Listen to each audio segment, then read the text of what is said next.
College graduation के दिन ही मेरी शादी एक ऐसी रिच फीमेल सीईओ से हो गई जो मुझसे 5 साल बड़ी थी। असल में उस रिच सीईओ का नाम ट्यंगी था। उसकी माँ ने उसकी बढ़ती हुई उम्र को देखते हुए कहा, ट्यंगी तुम्हारी उम्र 28 साल हो गई है और अभी तक तुम्हारा कोई बॉयफ्रेंड नहीं है। आखिर तुम इंतजार किस बात का कर रही? ट्यांगुई ने परेशान होते हुए कहा, मेरे मेनोपॉज आने का मॉम। उसकी माँ ने उसे डांटते हुए कहा, मैं तुम्हें वार्निंग दे रही हूँ, अगर 3 दिनों के अंदर तुम एक तगड़े फिट आदमी को घर लेकर नहीं आई तो आज से तुम्हारा और मेरा मदर डॉटर रिश्ता खत्म। ट्यांगी ने कॉलेज के एंट्रेंस गेट पर पहुंचते ही देखा कि एक ब्यूटीफुल कॉलेज गर्ल किसी हैंडसम गाय को प्रपोज कर रही है। उसने चश्मा उतारते हुए कहा, क्या वो उसका बॉयफ्रेंड है? चैन शू ने एमसी को प्रपोज करते हुए कहा, मुझे तुम पसंद हो, क्या तुम मेरे बॉयफ्रेंड बनोगे? आसपास खड़े बच्चों की फुसफुसाहट की आवाज आई। ओ माय गॉड, कैंपस का हंक और कैंपस की बेल, एक टैलेंटेड लड़का और एक ब्यूटीफुल लड़की, ग्रेजुएशन के दिन प्रपोजल, ये तो बहुत रोमांटिक है। सबने बोला, हाँ बोलो, हाँ बोलो, हाँ बोलो। मैंने मन ही मन सोचा, हाँ बोले मेरी जूती, क्या टैलेंटेड लड़का और ब्यूटीफुल लड़की के बीच कोई डिफरेंस ये लोग नहीं समझते हैं? चेंचू ने मेरी तरफ बुके बढ़ाते हुए कहा, सीनियर तुम्हारा दिमाग खराब है क्या?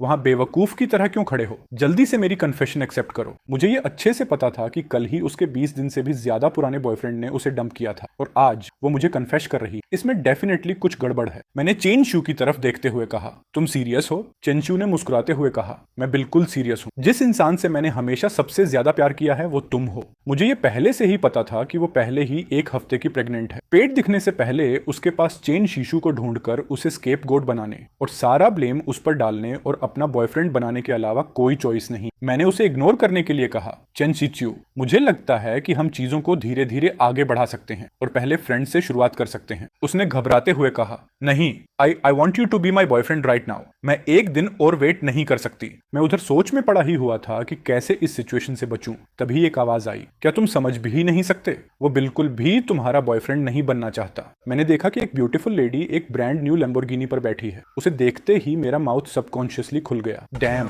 क्या अमेजिंग लेग्स, मेरा मतलब क्या गॉर्जियस कार है। ट्यांगुई ने मेरी तरफ आते हुए कहा, मैं सही कह रही हूँ? मैंने जल्दी से बोला, हाँ सही। वो मेरे बेहद करीब आते हुए कही, तो तुमने मुझसे शादी करने की जो बात कही थी, क्या वो अभी भी वैलिड है? उसकी सांसें साफ साफ सुनाई दे रही थीं। कॉलेज के कैंपस में खड़े बच्चों ने आपस में फुसफुसाते हुए कहा, उससे शादी? यहाँ आखिर हो क्या रहा है? क्या ये कैंपस बेल का कैंपस हंक को कन्फेशन नहीं था? फिर बीच में अचानक फेरारी वाली ब्यूटी कहाँ से आ गई? ट्यंगी ने भीड़ में चल रही बातों को इग्नोर करते हुए कहा, तुमने मुझसे जो प्रॉमिस किया था वो अभी भी वैलिड है, राइट? चेनशू ने ये सब देखने के बाद घबराते हुए मेरे पास आकर बोली, चेनशिक्शू इसका क्या मतलब है? अगर तुम एक्सेप्ट नहीं करना चाहते थे तो तुम्हें इतनी घटिया एक्ट करने के लिए किसी को हायर करने की जरूरत नहीं थी। Get real. तुम्हें सच में लगता है कि मैं इस पर विश्वास करूंगी? हम 20 साल से चाइल्डहुड स्वीटहार्ट्स। क्या तुम सच में ऐसी औरत से शादी करोगे जिसे तुम जानते तक नहीं? अब उसे कौन समझाए? अगर एक beautiful lady brand new Lamborghini के साथ खुद मेरे पास मैरिज करने के लिए तैयार हो तो ये अपॉर्चुनिटी कौन ही बेवकूफ छोड़ेगा? ट्यांगुई ने कोल्ड वॉइस में कहा, क्या तुम अपना आईडी लेकर आए हो? उसने मेरा आईडी लेकर सीधा सिविल अफेयर्स ब्यूरो में शादी के ऑफिशियल दस्तावेज बनवाने की तैयारी कर ली। सिविल अफेयर्स ब्यूरो बस सड़क के उस पार था। ट्यांगुई ने मुझे प्यार से देखते हुए कहा, अंदर बैठो, ट्रीट मेरी तरफ से। चेनशू ने जब देखा कि मेरी शादी किसी रिच एयर से होने वाली है तो उसने घबराते हुए मेरे ग्रेजुएशन क्लोथ्स को पकड़ते हुए कहा, चेनशिक्यू ये सब करना बंद करो। हमारे दोनों फैमिलीज हमारा एंगेजमेंट होने का इंतजार कर रहे हैं। अगर तुमने ऐसा किया तो हमारे दोनों परिवार पब्लिक में अपना मुंह नहीं दिखा पाएंगे। मैंने उसका हाथ हटा दिया और बोला, अगर तुम्हारे सामने एक रोस्टेड चिकन रखा हो तो तुम पहले चिकन का बट खाओगे या उसका सिर? चेनशू ने सोचते हुए कहा, दाएद सिर आई गेस, सॉरी लेकिन मुझे चिकन का बट खाना पसंद है। हम दोनों एक दूसरे के लिए सूटेबल नहीं हैं। मेरे कानों में उसके चिल्लाने की आवाज आती रही लेकिन मैंने उसे एक बार भी पीछे पलटकर नहीं देखा। कॉलेज से निकलते ही मेरी शादी अचानक एक फेरारी चलाने वाली ब्यूटी से हो गई। हम दोनों ने उसी समय सिविल अफेयर्स ब्यूरो में मैरिज सर्टिफिकेट ले लिया। जब इतनी खूबसूरत वाइफ मुझे ऐसे ही मिल रही थी तो अरेंज्ड मैरिज जाई भाड़ में, कॉर्पोरेट फैमिली अलायंसेस जाई भाड़ में, सब जाई भाड़ में। घर पहुंचते ही मैंने चेनशू को अपने घर में अपने माता पिता के साथ देखा। वो रोती हुई बोली, अंकल आंटी, चेनशू बहुत ज्यादा कर रहा है। उसने लिटरली एक एक्ट्रेस हायर की सिर्फ मेरी कन्फेशन को पब्लिक में रिजेक्ट करने के लिए। आपको मेरे लिए स्टैंड लेना होगा। इतना सुनते ही मेरी माँ ने चिल्लाते हुए कहा, वो छोटा रास्कल चौशू, तुम चिंता मत करो, जब वो वापस आएगा मैं उसे अच्छी तरह सुना दूंगा। मैंने घर के अंदर आते ही मैरिज सर्टिफिकेट दिखाते हुए कहा, मॉम डैड मेरी शादी हो गई। ये रहा मेरा मैरिज सर्टिफिकेट। मॉम डैड सच में मेरी शादी हो गई। उन्होंने मेरे हाथों से ऑफिशियल ऑफिशियल डॉक्यूमेंट लेते हुए कहा, ये तो सिविल अफेयर्स ब्यूरो की ऑफिशियल सील यहाँ है, ये कंप्लीटली रियल है। पापा ने अपने चश्मे को ठीक करते हुए कहा, तुम क्या ये सच में रियल है? देखो तो हमारी डॉटर इन लॉ कितनी गॉर्जियस है, दोनों कितने अच्छे लग रहे हैं, जैसे हेवन में बनी परफेक्ट मैच हो। दोनों ने चेनशू की बात मानने के बजाय अपनी होने वाली बहू के बारे में बात करना शुरू कर दिया। चेनशू ने जब देखा कि ये सब रियल है तो उसने घबराते हुए कहा, नहीं बिल्कुल नहीं, ये तुम लोगों से झूठ बोल रहा है, वो औरत सिर्फ हायर्ड एक्ट्रेस है। माँ भी उसे टालने के लिए बहाना बनाते हुए बोली, शाओशू डियर, तुम्हारे पेरेंट्स पहले तुम्हें ढूंढते हुए कॉल कर रहे थे। जब माँ ने देखा कि मेरी पहले ही शादी हो चुकी है तो उन्होंने उसे समझाते हुए कहा, घर में इतनी बड़ी बात हो गई है, इसलिए तुम्हारे अंकल और मैं अब तुम्हें यहाँ और नहीं रोकेंगे। पापा ने भी माँ का समर्थन करते हुए कहा, हाँ तुम्हें पहले वापस जाना चाहिए। चेनशू वहां खड़ी खड़ी कुछ बोल नहीं पाई। मैंने भी उसे हाथ हिलाते हुए कहा, सेफ ट्रिप बैक। चेनशू कुछ बोलना चाहती थी लेकिन वो कुछ बोल नहीं पाई। वो मजबूर होकर वहां से चली गई। उसके जाने के बाद माँ ने अपनी होने वाली डॉटर इन लॉ की फोटो देखते हुए कहा, तुम्हें मैंने कहा था ना कि हमारा बेटा हमें डिसअपॉइंट नहीं करेगा। देखो उसने हमारे लिए कितनी स्टनिंग डॉटर इन लॉ ढूंढी है। मैंने उनसे घबराते हुए कहा, मॉम डैड आप लोग मुझे डांटेंगे नहीं? किस बात के लिए डांटे? मॉम ने एक्साइटमेंट में कहा, तुम्हारी मॉम अब भी इतनी खुश है कि उसे किसी और चीज की परवाह ही नहीं। मुझे लगा कि अगर मेरे माता पिता को यह बात पता चल गई कि मैंने किसी और से शादी की है तो वो मुझे अच्छी तरह पनिश करेंगे, लेकिन इधर तो वो लोग उल्टा मेरा ही सपोर्ट कर रहे हैं। मॉम ने फिर से कहा, ओह राइट, तुम हमारी डॉटर इन लॉ को मॉम से मिलाने के लिए कब घर ला रहे हो? ओह चेन, अब तो उसकी शादी हो गई है, क्या हमें ग्रैंड चाइल्ड की तैयारी शुरू नहीं कर देनी चाहिए? ओह हमें तो एक गोल मटोल प्यारा सा ग्रैंडसन चाहिए, स्वीट ओसम। पापा ने भी माँ को सपोर्ट करते हुए कहा, ग्रैंड चाइल्ड को गोद में लेने वाली बात डेफिनेटली एजेंडा पर रखनी पड़ेगी। उनकी बात पूरी होते ही मेरे मोबाइल पर कॉल आने लगा। मैंने जब उठाया तो सामने से एक लड़की की आवाज आई, हेलो हेलो हेलो, क्या ये मिस्टर चेन शू हैं? यस मैं ही हूँ। हेलो मिस्टर चेन शू, आपने हमारी कंपनी का इंटरव्यू सक्सेसफुली पास कर लिया है, कृपया कल सुबह कंपनी में रिपोर्ट करें। मैंने उससे तुरंत कहा, ओके मैं कल रिपोर्ट करूंगा। लगता है कि आज तो सच में मेरा लकी डे है, सारी अच्छी चीजें मेरे साथ ही क्यों हो रही हैं। उधर टियांगुई के ऑफिस में उसकी असिस्टेंट ने उसे डॉक्यूमेंट देते हुए कहा, प्रेसिडेंट जेंग ये वो डॉक्यूमेंट्स हैं जो आपने मांगे थे। टियांगुई ने उससे डॉक्यूमेंट लेते हुए कहा, और कुछ? उसकी असिस्टेंट ने टेबल पर बहुत सारे यंग मैन की फोटोज रख दी। प्रेसिडेंट जंग, आपकी मदर ने पर्सनली ये आपको देने के लिए कहा है, और इसके अलावा आपकी मदर ने खास तौर पर कहा है कि मैं आपको उनका एक मैसेज दूं, क्या आप सुनना चाहेंगे? जंगी ने अपना सिर पकड़ते हुए कहा, बोलो। उसके असिस्टेंट ने फुल कैरेक्टर में आकर कहा, जंगयू 3 दिनों के अंदर अगर तुमने कोई सेटिस्फैक्टरी ब्लाइंड डेट कैंडिडेट नहीं चुना तो मैं हर सिंगल डे तुम्हारे घर आऊंगी। ये मत सोचना कि सिर्फ इसलिए कि तुमने घर बदल लिया है मुझे पता नहीं चलेगा कि तुम कहाँ रहती हो। मैं तुम्हें बता दूं, अगर तुम दुनिया के किसी भी कोने में भाग जाओगी तब भी मैं तुम्हें ढूंढ लूंगी। अपनी असिस्टेंट की ये बातें सुनने के बाद त्यांगुई ने अपनी भौहें सिकोड़ते हुए कहा, लिन चाओक्सियाओ, क्या तुम अपना दिमाग खो चुकी हो? उसकी असिस्टेंट अचानक 2 कदम पीछे हट गई। प्रेसिडेंट जांग, ये आपकी मदर के एग्जैक्ट वर्ड्स हैं। त्यांगी ने ड्रॉअर से मैरिज सर्टिफिकेट निकालते हुए कहा, मेरी मॉम से कह दो कि मेरी शादी हो गई है। उसकी असिस्टेंट ने हैरानी से उसे देखते हुए कहा, प्रेसिडेंट जंग आपकी शादी हो गई है, तुम्हारी शादी हो गई है। उसने एक्साइटमेंट में उसके करीब आते हुए कहा, वाओ कितने हैंडसम लड़के हैं। ओ माय गॉड प्रेसिडेंट जंग, आपने इतनी यंग और फ्रेश लड़के को कैसे फंसा लिया? क्या आप उसे हैंडल भी कर पाएंगे? एक फ्रेश लिटिल ब्रदर। उसने मेरी फोटो देखते हुए कहा, ओह ये तो यंगर गाय है। उसकी असिस्टेंट ने कहा, ये फाइनेंशियल डिपार्टमेंट के उस असिस्टेंट से इतना सिमिलर कैसे है जिसने आज इंटरव्यू पास किया था? त्यांगी चौंकते हुए कहा, क्या प्रेसिडेंट जंग, आपके हस्बैंड हमारी कंपनी में काम करने आ रहे हैं। असल में मैंने जिस कंपनी में इंटरव्यू दिया था वो कंपनी और किसी की नहीं बल्कि मेरी रिच सीईओ वाइफ की थी। जंगयू ने मुझे मैसेज करते हुए कहा, मैं इस समय आपके घर के दरवाजे पर हूँ, मुझे आपसे कुछ कहना है। मैं मैसेज देखते ही जल्दी से नीचे गया। वो ब्लैक ड्रेस में मेरे विला के बाहर मेरा वेट कर रही थी। मैंने उससे पूछा, तुम यहाँ क्यों आई हो? उसने मुझसे कहा, क्या मैं नहीं आ सकती? अगर मुझे सही याद है तो अब हमारी शादी हो चुकी है, राइट? वेल हाँ, बस बात यह है कि क्या तुम घर पर अकेले हो? क्या मेरे लिए अंदर आकर थोड़ी देर बैठना कन्वीनियंट होगा? मैंने उससे हिचकिचाते हुए कहा, असुविधा होगी, मेरे पेरेंट्स घर पर हैं। उसने कैजुअल होते हुए कहा, तो फिर क्या मुझे तुम्हारे पेरेंट्स को अंकल और आंटी कहना चाहिए या मॉम और डैड? ये अगली बार के लिए छोड़ देते हैं। उसने अपनी कार में मुझे बैठने को कहा। फ्रंट सीट पर बैठते ही मैंने कहा, क्या तुम आज मुझे ढूंढने डिवोर्स लेने आई हो? मुझे लगा कि इतनी जल्दी में शादी होने की वजह से वो मेरे साथ कंफर्टेबल नहीं है। चंगी ने कहा, डिवोर्स? हम डिवोर्स क्यों लेंगे? मुझे तो लगा ये सब बस एक एक्ट था और कुछ भी नहीं। मेरे मन में बहुत सारे सवाल चल रहे थे। तो फिर तुम आज मुझे ढूंढने क्यों आई हो? उसने मेरी तरफ स्माइल देते हुए कहा, तुम्हें घर ले जाने। उसके विला पहुंचते ही मैंने देखा उसका विला तो बहुत ज्यादा अच्छा है। उसने सोफा पर बैठते ही कहा, चेन 6U। मैं शादी करने को लेकर बिल्कुल सीरियस थी। मैंने एक बार भी डिवोर्स के बारे में नहीं सोचा। आज से तुम मेरे साथ रहने के लिए शिफ्ट हो रहे हो, साथ रहना? मैं झटके से सोफा से पीछे जा लगा। उसने कहा, हस्बैंड और वाइफ को साथ नहीं रहना चाहिए क्या? ठीक है, मैंने अभी तक तुम्हारा प्रॉपरली इंट्रोडक्शन भी नहीं लिया है। मेरा नाम जेंगयू है और मैं भी जेंगबाई यूनिवर्सिटी की ग्रेजुएट हूँ। सोचने पर मैं असल में तुम्हारी सीनियर हूँ। मैं पहले कभी रिलेशनशिप में नहीं रही। मैं अपने परिवार की ओनली चाइल्ड हूँ और जेंग ग्रुप की एग्जीक्यूटिव प्रेसिडेंट हूँ। ओराइट, जिस कंपनी में तुम्हें आज दोपहर जॉब मिली थी वो कंपनी मेरी है। मैं कंफ्यूज होते हुए कहा, तो क्या इसका मतलब मैं आपका सबॉर्डिनेट हूँ? हाँ, काम पर मैं तुम्हारी बॉस हूँ, लेकिन प्राइवेट में तुम मेरे हस्बैंड हो और मैं तुम्हारी वाइफ हूँ। वो मेरे बारे में पहले से ही सब कुछ जानती थी। जब उसने मेरे बारे में और जानकारी लेने के बाद सब कंफर्म किया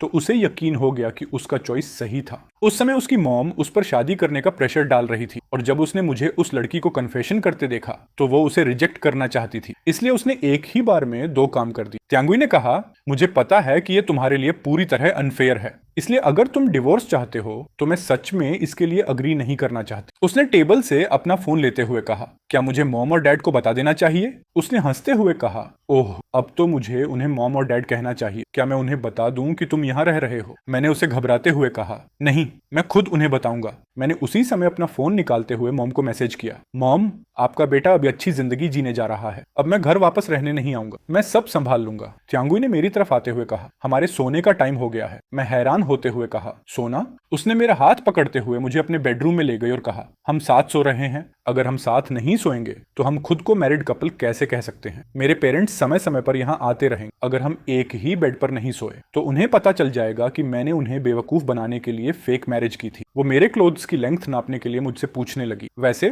तुम कौन सा क्लोथ साइज पहनते हो? मैं हैरान होते हुए कहा, तुम ये क्यों पूछ रही हो? कल तुम्हारा जॉब का फर्स्ट डे है, ऑब्वियसली तुम्हें प्रॉपर फॉर्मल वियर चाहिए। अब इसे खरीदने जाने का टाइम नहीं है। वो मेरी लेंथ नापने के लिए मेरे करीब आकर बोली, अपना हाथ ऊपर करो। मैंने मन ही मन सोचा, इतना पास आकर खड़ी है, क्या इस बिग सिस को जरा भी अंदाजा है कि उसकी फिगर कितनी अमेजिंग है? मैं एक हॉट ब्लडेड यंग गाय हूँ, यू नो। चंगी ने भी सोचा, किसने सोचा था कि ये लिटिल ब्रदर असल में काफी अच्छी बिल्ड फिजिक रखता है? वो कहावत कैसे है, एक यंगर गाय के पास शायद पैसा ना हो लेकिन वो अपनी सारी एनर्जी तुम पर जरूर लगा देता है। जब उसने देखा कि वो मेरे बहुत ज्यादा करीब आ चुकी है तो वो पीछे हटते हुए कहती है, कोई थोड़ी देर में इसे डिलीवर कर देगा, मैं पहले शावर लेने जा रही हूँ, make your self at home. उसके जाने के थोड़ी देर बाद ही उसकी असिस्टेंट मेरे लिए कपड़े ले आई। उसने दरवाजे पर ही कहा, किसने सोचा था कि इंटरव्यू के दौरान तुम इतने टाइमिड और मीक थे और एक झटके में तुमने हमारी सीईओ को ही फंसा लिया। इतनी कम उम्र में तुम्हें हार्डशिप्स झेलने की इच्छा क्यों नहीं थी? मैंने उसे कैजुअली कहते हुए कहा, ऑनेस्टली मैं सच में जरा भी हार्डशिप नहीं झेलना चाहता था। उसने ये बात सुनते ही मेरी तरफ सूट का बैग फेंक दिया और बोली,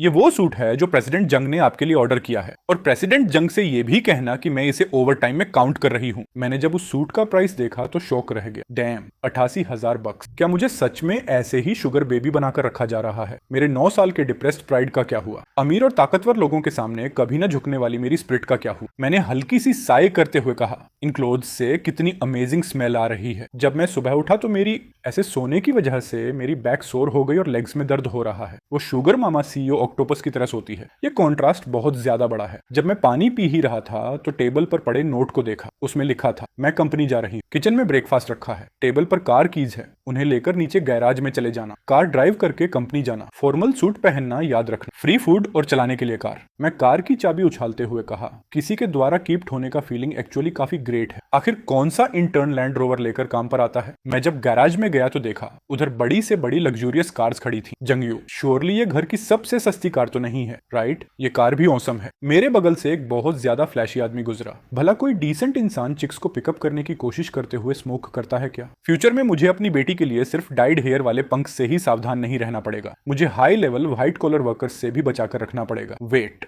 मैं अभी से जेंगयू के साथ बेटी पैदा करने के बारे में क्यों सोच रहा हूँ? मेरे ऑफिस पहुंचते ही उधर के कुछ स्टाफ आपस में बातें करते हुए कह रहे थे, सुना तुम लोगों ने, प्रेसिडेंट टेंग फिर से यहाँ आया है और इस बार तो सच में गुलाबों का पूरा बंच लेकर आया है। फूल लाने से क्या फायदा, आखिर में तो उसे फिर बाहर निकाल दिया जाएगा। उन्होंने एक दूसरे से शर्त लगाते हुए कहा, ये गुलाब गार्बेज बिन के लिए हैं या वहां खड़े उस इडियट के लिए? वो बस मेरी वुमन को मुझसे छीनने की कोशिश कर रहा है। तुम लोगों के हिसाब से सीईओ उसे इस बार कितनी देर में बाहर फेंक देगी? ऑफिस में टैंग ने गुलाब के फूल देते हुए कहा, तुम कब मेरी गर्लफ्रेंड बनने के लिए रेडी होगी? तियांगी ने ठंडी आवाज में कहा, हम बस एक बार बिजनेस डिनर पर मिले थे, वो भी सालों पहले, और तुम चाहते हो कि मैं तुम्हारी गर्लफ्रेंड बन जाऊं? क्या ये थोड़ा बेतुका नहीं है? टैंग ने अपनी कमर ठोकते हुए कहा, मैं इसे कोई जोक की तरह नहीं देख रहा हूँ। मेरी सच्चाई सूरज और चांद को गवाह बना सकती, तुम मुझे बस एक चांस देकर देखो। तियांगी ने ठंडी आवाज में कहा, सॉरी प्रेसिडेंट टंग, तुम्हारा यहाँ सच में कोई चांस नहीं है। उसने घबराते हुए कहा, ये कैसे पॉसिबल है कि मेरा कोई चांस नहीं? मैं अमीर हूँ और हैंडसम भी, आखिर मेरा कोई चांस कैसे नहीं हो सकता?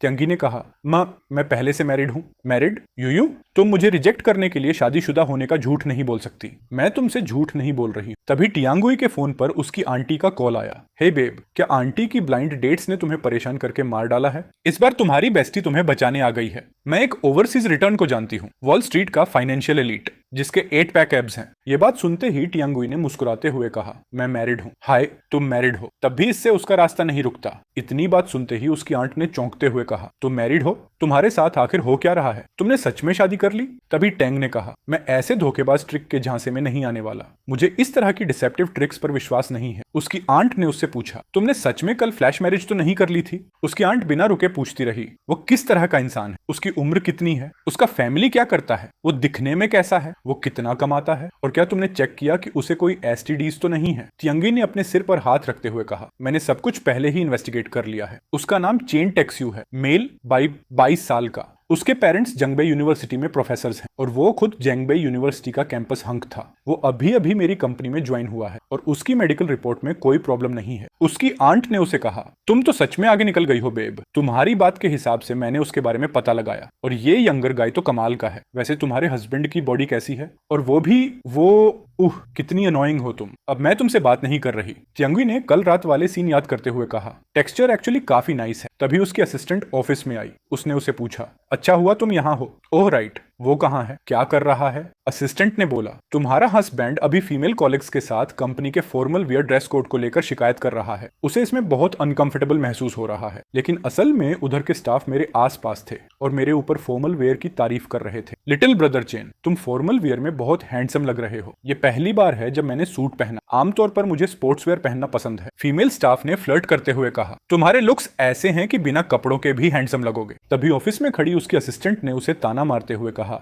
ओ माय, लगता है तुमने प्रेसिडेंट जंग को सच में खुलकर बोलना सिखा दिया है। तुम्हारा हस्बैंड कुछ ज्यादा ही आगे बढ़ रहा है। तुम्हारे स्पोर्स के तौर पर वो कंपनी को इस तरह कैसे ट्रैश कर सकता है? तभी टियांगुई ने बोला, एक नोटिस जारी करो, आज से एम्प्लॉइज को काम पर फॉर्मल सूट्स पहनने की जरूरत नहीं है। उसकी असिस्टेंट हैरान होते हुए कहा, प्रेसिडेंट जिंग, क्या आप अपने हस्बैंड को कुछ ज्यादा ही स्पॉइल कर रही हैं? तियांगी ने अपनी चेयर पर टिक कर कहा, क्या हस्बैंड को पैम्पर नहीं करना चाहिए? प्रेसिडेंट जंग, आप बदल गई हैं। आप इतनी बदल गई हैं कि मुझे आप किसी अजनबी जैसी लग रही। तभी उसे याद आया, क्या प्रेसिडेंट टैंग को इसके बारे में पता है? जब वो बाहर गया तो मैंने उसे पूरी तरह हार्ट ब्रोकन देखा था। तुमने उसे बताया नहीं है ना? उसकी असिस्टेंट ने पूरी तरह हैरान होते हुए कहा, तुमने उसे बता दिया। क्या तुम्हें डर नहीं लगता कि लोगों को पता चल जाएगा? अगर ये बात फैल गई तो क्या तुम्हें कंपनी में लोगों के गॉसिप करने का डर नहीं है? तियांगी ने टेबल से चाय पीते हुए कहा, मैंने शुरू से ही इसे छिपाकर रखने का प्लान नहीं बनाया था। इसके अलावा हम लीगली मैरिड कपल हैं। उसकी असिस्टेंट ने मुस्कुराते हुए कहा, ओवरबेयरिंग फीमेल सीईओ वाला ट्रोप अब रियलिटी में उतर आया है। बस फर्क इतना है कि ओवरबेयरिंग सीईओ इस बार फीमेल है। उसने अपनी असिस्टेंट से कहा,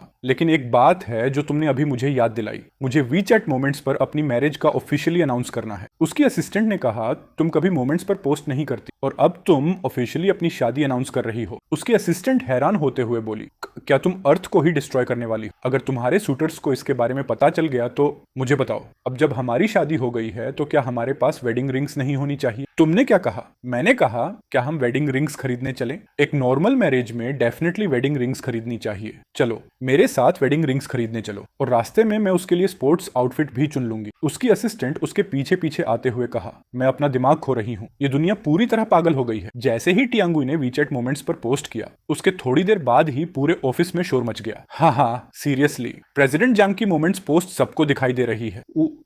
ओ होली क्रैप। हाँ, कोई बात नहीं, उसने ऑफिशियली अनाउंस कर दिया। उसने सच में ऐसे ही अनाउंस कर दिया। वो एक फीमेल सीईओ है और मैं सिर्फ एक इंटर्न हूँ। आखिर उसे मुझ में पसंद क्या आया? वो मुझे पसंद कर ही कैसे सकती है? तभी टियांगुई ने शॉपिंग के दौरान पूरा सामान खरीद लिया। मुझे ये सारे चाहिए, इन सबको पैक कर दो। उसके बाद उसने मुझे ऑफिस में बुलाया। तभी मैंने अंदर आते हुए कहा, प्रेसिडेंट जियांग, आपने मुझे बुलाया। मेरी dear young lady, working hours में अगर आप मुझे खुलेआम ऐसे बुलाएंगी तो क्या आपको डर नहीं लगता कि लोग हमारे बारे में पीछे से बातें करेंगे? उसने बेफिक्र अंदाज में कहा, तुम मेरे हस्बैंड हो, वो हमारे बारे में पीछे से बातें क्यों करेंगे? उसके पास आते ही मेरे गाल हल्के से लाल हो गए। तो अगर ये बात बाहर निकल गई तो क्या आपकी रेपुटेशन खराब नहीं होगी? उसने मुझे बोला, इधर आओ, एक चुनो। मैं हैरान रह गया। वाह, क्या ये सारे डायमंड रिंग्स हैं? वहां 10 से भी ज्यादा डायमंड रिंग्स पड़ी हुई थी। उसने मेरी तरफ डायमंड रिंग्स बढ़ाते हुए कहा, अब जब हमारी शादी हो गई है तो तुम्हारा वेडिंग रिंग न पहनना तो कोई मतलब ही नहीं बनता। अपना हाथ दो, क्या तुम्हें ये पसंद है? उसने मेरी फिंगर में अंगूठी पहनाते हुए कहा। एक बार हम इस दरवाजे से बाहर निकल गए तो हमारा रिलेशनशिप पूरी तरह पब्लिक हो जाएगा। मैं उसे दूसरी बार कंफर्म होने के लिए पूछ रहा था, तुम श्योर हो? तुम्हें सच में डर नहीं लगता कि मैं सीईओ के हस्बैंड होने की अपनी आइडेंटिटी का इस्तेमाल करके कंपनी में अपना रौब जमाऊंगा? उसने मेरे करीब आते हुए कहा, तुम मेरे हस्बैंड हो, मेरी कंपनी भी तुम्हारी है, मेरे लिए इसे पहना दो। मैंने मुस्कुराते हुए कह दिया, ठीक है, लगता है मैं सच में किसी औरत की सक्सेस के सहारे जीने के लिए ही बना हूं। मैंने बोला, तो फिर रहने दो, मैं पहले बाहर जाता हूं। उसने मेरा हाथ पकड़कर टेबल पर दबा दिया और कही, मैंने सुना है तुम्हें सूट्स पहनना पसंद नहीं है। क्या ऐसा इसीलिए है क्योंकि सूट पहनने से मेरे जैसे स्टेटस वाले इंसान की हालत इंश्योरेंस सेल्समैन जैसी लगती है? तुम इंश्योरेंस सेल्समैन जैसे ही लग रहे हो। उसने मेरी पीठ पर थपकी देते हुए कहा, मैं तुम्हारे लिए कुछ कैजुअल वियर खरीद लाई हूं। मैंने उससे पूछा, प्रेसिडेंट जोंग, क्या आप चीजें खरीदते समय हमेशा इतनी जेनरस रहती हैं? उसने कहा, मैं आमतौर पर बहुत स्टिंगी हूं, लेकिन जब बात मेरे अपने हस्बैंड की हो तो मैं कभी स्टिंगी नहीं होती। उसने मुझे इशारा करते हुए कहा, जाओ, एक सेट चुनो और इसे पहनकर बदल लो अभी। अब क्या हुआ? डर रहे हो कि मैं पीक करूंगी या फिर तुम्हारे हाथ पैर ही ठीक से काम नहीं करते? क्या तुम्हें मेरी हेल्प चाहिए? मैं खुद कर सकता हूं। मैंने जैसे ही अपनी शर्ट उतारी उसने मेरी तरफ देखते हुए कहा, तुम्हारी फिगर सच में बिल्कुल भी खराब नहीं है। कपड़े बदलने के बाद उसने मेरे ऊपर अपनी फेवरेट सेंट का स्प्रे किया और बोली, मैं इसे तुम्हें दे रही हूँ, हर दिन इसे अपने ऊपर स्प्रे करना ताकि मैं इसकी खुशबू महसूस कर सकूं। जब मैं ऑफिस से बाहर निकला तो फीमेल स्टाफ ने मुझे घेर कर कहा, असिस्टेंट चेन, तुम जीनियस हो, तुमने बिल्कुल सही कहा था। प्रेसिडेंट जोंग ने पर्सनली एक अनाउंसमेंट जारी किया है कि मैनेजमेंट लेवल से नीचे के एम्प्लॉइज को अब फॉर्मल सूट्स पहनने की जरूरत नहीं है। प्रेसिडेंट जोंग, मुझे ये डिसीजन बहुत ज्यादा पसंद आया। अब मैं फिर से अपने क्लोथ्स पहनकर काम पर आ सकता हूँ। मैंने भी सोचा, ये बहुत ज्यादा कंफर्टेबल है, अब आखिर मुझे कोई इंश्योरेंस सेल्समैन नहीं समझेगा। इधर फीमेल स्टाफ ने बोला, आप तो हमारे लकी चार्म हो, वैसे तुमने इतनी जल्दी स्पोर्ट्स वेयर कैसे बदल ली? और तुम पर ये परफ्यूम, इसकी स्मेल इतनी फेमिलियर क्यों लग रही है? वे मेरे करीब आकर परफ्यूम स्मेल करने की कोशिश करने लगी। तभी मैंने उन सबको हटाते हुए कहा,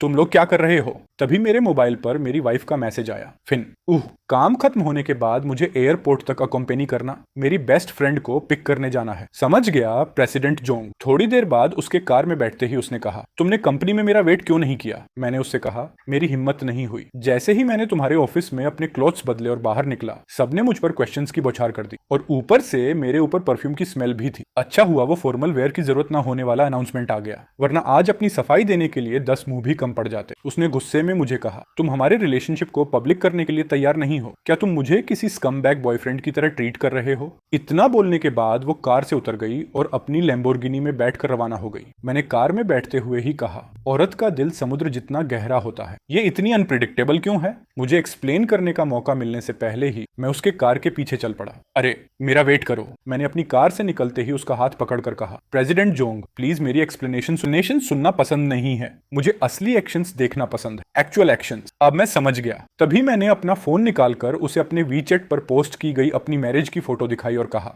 मैंने भी अपना पब्लिक अनाउंसमेंट कर दिया है। उसने सिर हिलाते हुए कहा, अब बात बनी तो इस बार मैं तुम्हें फॉरगिव कर दूंगी, दोबारा ऐसा मत करना। तभी एयरपोर्ट पर एक ब्यूटीफुल लेडी ने कहा, हे, क्या तुम दोनों ऐसे ही खुलेआम अपना प्यार दिखाते रहोगे? उसने टियांगुई की तरफ देखते हुए कहा, जब भी तुम मुझे एयरपोर्ट पर पिक करने आती हो तुम हमेशा मुझे वार्म हग देती हो ताकि मुझे इंसानियत की वार्मत महसूस हो, लेकिन आज पता नहीं उसका हाथ किसी इनविजिबल शैकल्स में फंस गया था या क्या। मुझे देखते ही तुम हाथ छोड़ भी नहीं पाए। तभी टियांगुई ने बोला, वेलकम बैक, और तुम किस ख्याल में खोए हुए हो? मेरा हाथ पकड़ो।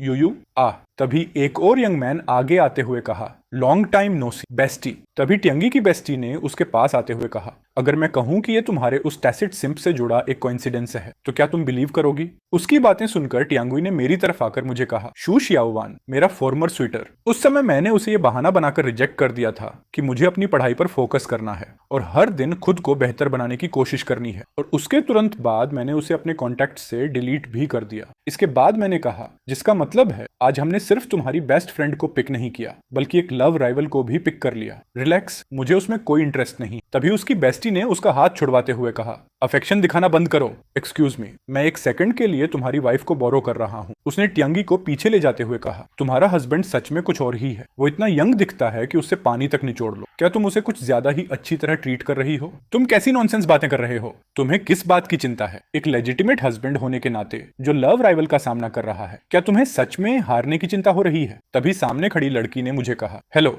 मेरा नाम शू शाओवान है। मैंने रिप्लाई देते हुए कहा, हेलो मेरा नाम चेन सिक्सयू है, यूयू का हस्बैंड। मैंने जानबूझकर अपनी वेडिंग रिंग को दिखाते हुए कहा। तभी उस समय चेन शू अचानक मुझसे गले लग गई। मैंने झटके से उसे हटाते हुए कहा, मुवन, मेरी हाई स्कूल की एक्स गर्लफ्रेंड, वो यहाँ क्यों है? उसकी बेस्टी ने उसे चिढ़ाते हुए कहा, जंग यू, तुम्हारा लिटिल हस्बैंड तो काफी कुछ है, उसमें मिल्क टी स्टाइल वाला स्वीटनेस है। क्रैप, ये डेफिनेटली एक मिसअंडरस्टैंडिंग है। मैंने उसे समझाने की कोशिश की, लेकिन चेन शू ने कहा, आज का सीन तो सीरियसली लव राइवल्स की बैटल रॉयल में बदल गया है। सिक्सयू गेगे, तुम्हें पता होगा कि मैं आज वापस आ रही हूँ और तुम खास तौर पर मुझे पिक करने आए हो, राइट? मैंने उसके हाथ को झटकते हुए कहा, नहीं, मैं अपनी वाइफ के साथ आया हूँ। उसे लगा कि मैं उसकी बात कर रहा हूँ, तो उसने शर्माते हुए कहा, तुम क्या बात कर रहे हो? मैंने तुमसे शादी करने के लिए कब अग्री किया? मैंने उसे समझाने की कोशिश की, तुम पूरी तरह गलत समझ रही हो। ये लेडी यहाँ मेरी वाइफ जियांग यू है। मैं बस अपनी वाइफ के साथ उसकी बेस्ट फ्रेंड को पिक करने आया हूँ और हम बस संयोग से तुमसे टकरा गए। मैंने अपनी वाइफ का हाथ पकड़ते हुए कहा, वो मेरी एक्स गर्लफ्रेंड है चेन शू। तियांगुई ने उसे ठंडी निगाहों से देखते हुए कहा, तो ये तुम्हारी एक्स गर्लफ्रेंड है? चूंकि वो एक्स गर्लफ्रेंड है तो वो कोई आउटसाइडर भी नहीं है। चलो सब साथ में डिनर करते हैं, मैंने खांसते हुए कहा। लेकिन मैंने हॉट पॉट प्लेस में सिर्फ 4 लोगों के लिए टेबल बुक की है। शू शाओवान ने भी बोला, तो मैं भी चलता हूँ। उसने चेन शू की तरफ देखते हुए कहा, 4 लोग, तो फिर मेरे लिए भी जगह है। हालांकि ज्यादा हॉट पॉट खाने से गले में खराश हो सकती, कभी कभार खाना बिल्कुल ठीक है। अगली बार मैं तुम लोगों को फ्रेंच डिनर खिलाऊंगा। तभी मेरी वाइफ ने कहा, सॉरी, लेकिन हमने तुम्हारे लिए भी सीट नहीं बचाई है। शू शाओवान ने फिर से पूछा, क्या यहाँ एग्जैक्टली 4 लोग नहीं हैं? तियांगी ने बोला, हॉट पॉट खाने के लिए मेरी सेक्रेटरी भी आ रही है, तो एग्जैक्टली 4 लोग हो जाते हैं, इसलिए सॉरी, लेकिन हम तुम्हें डिनर पर इनवाइट नहीं कर सकते। उसने दांत पीसते हुए कहा, मुझे अचानक याद आया कि आज रात मुझे कुछ काम है, फिर गुड बाय। हम दोनों के होटल से निकलने के बाद मैंने कहा, हम आखिरकार पहुंच गए, चलो घर चलते हैं वाइफ। उसने मेरी तरफ देखा। मैंने कहा, मैंने तुम्हें पहले ही बताया था कि वो सिर्फ पपी लव था। तियांगी ने अपनी सीट बेल्ट निकालते हुए कहा, पपी लव? हाँ, ऐसा किसके साथ नहीं हुआ? मैं पूरी तरह समझती हूँ, आखिर तुम बच्चे ऐसे गेम्स खेलना पसंद करते हो। ये बिग सिस भी उस उम्र से गुजर चुकी है, यू नो।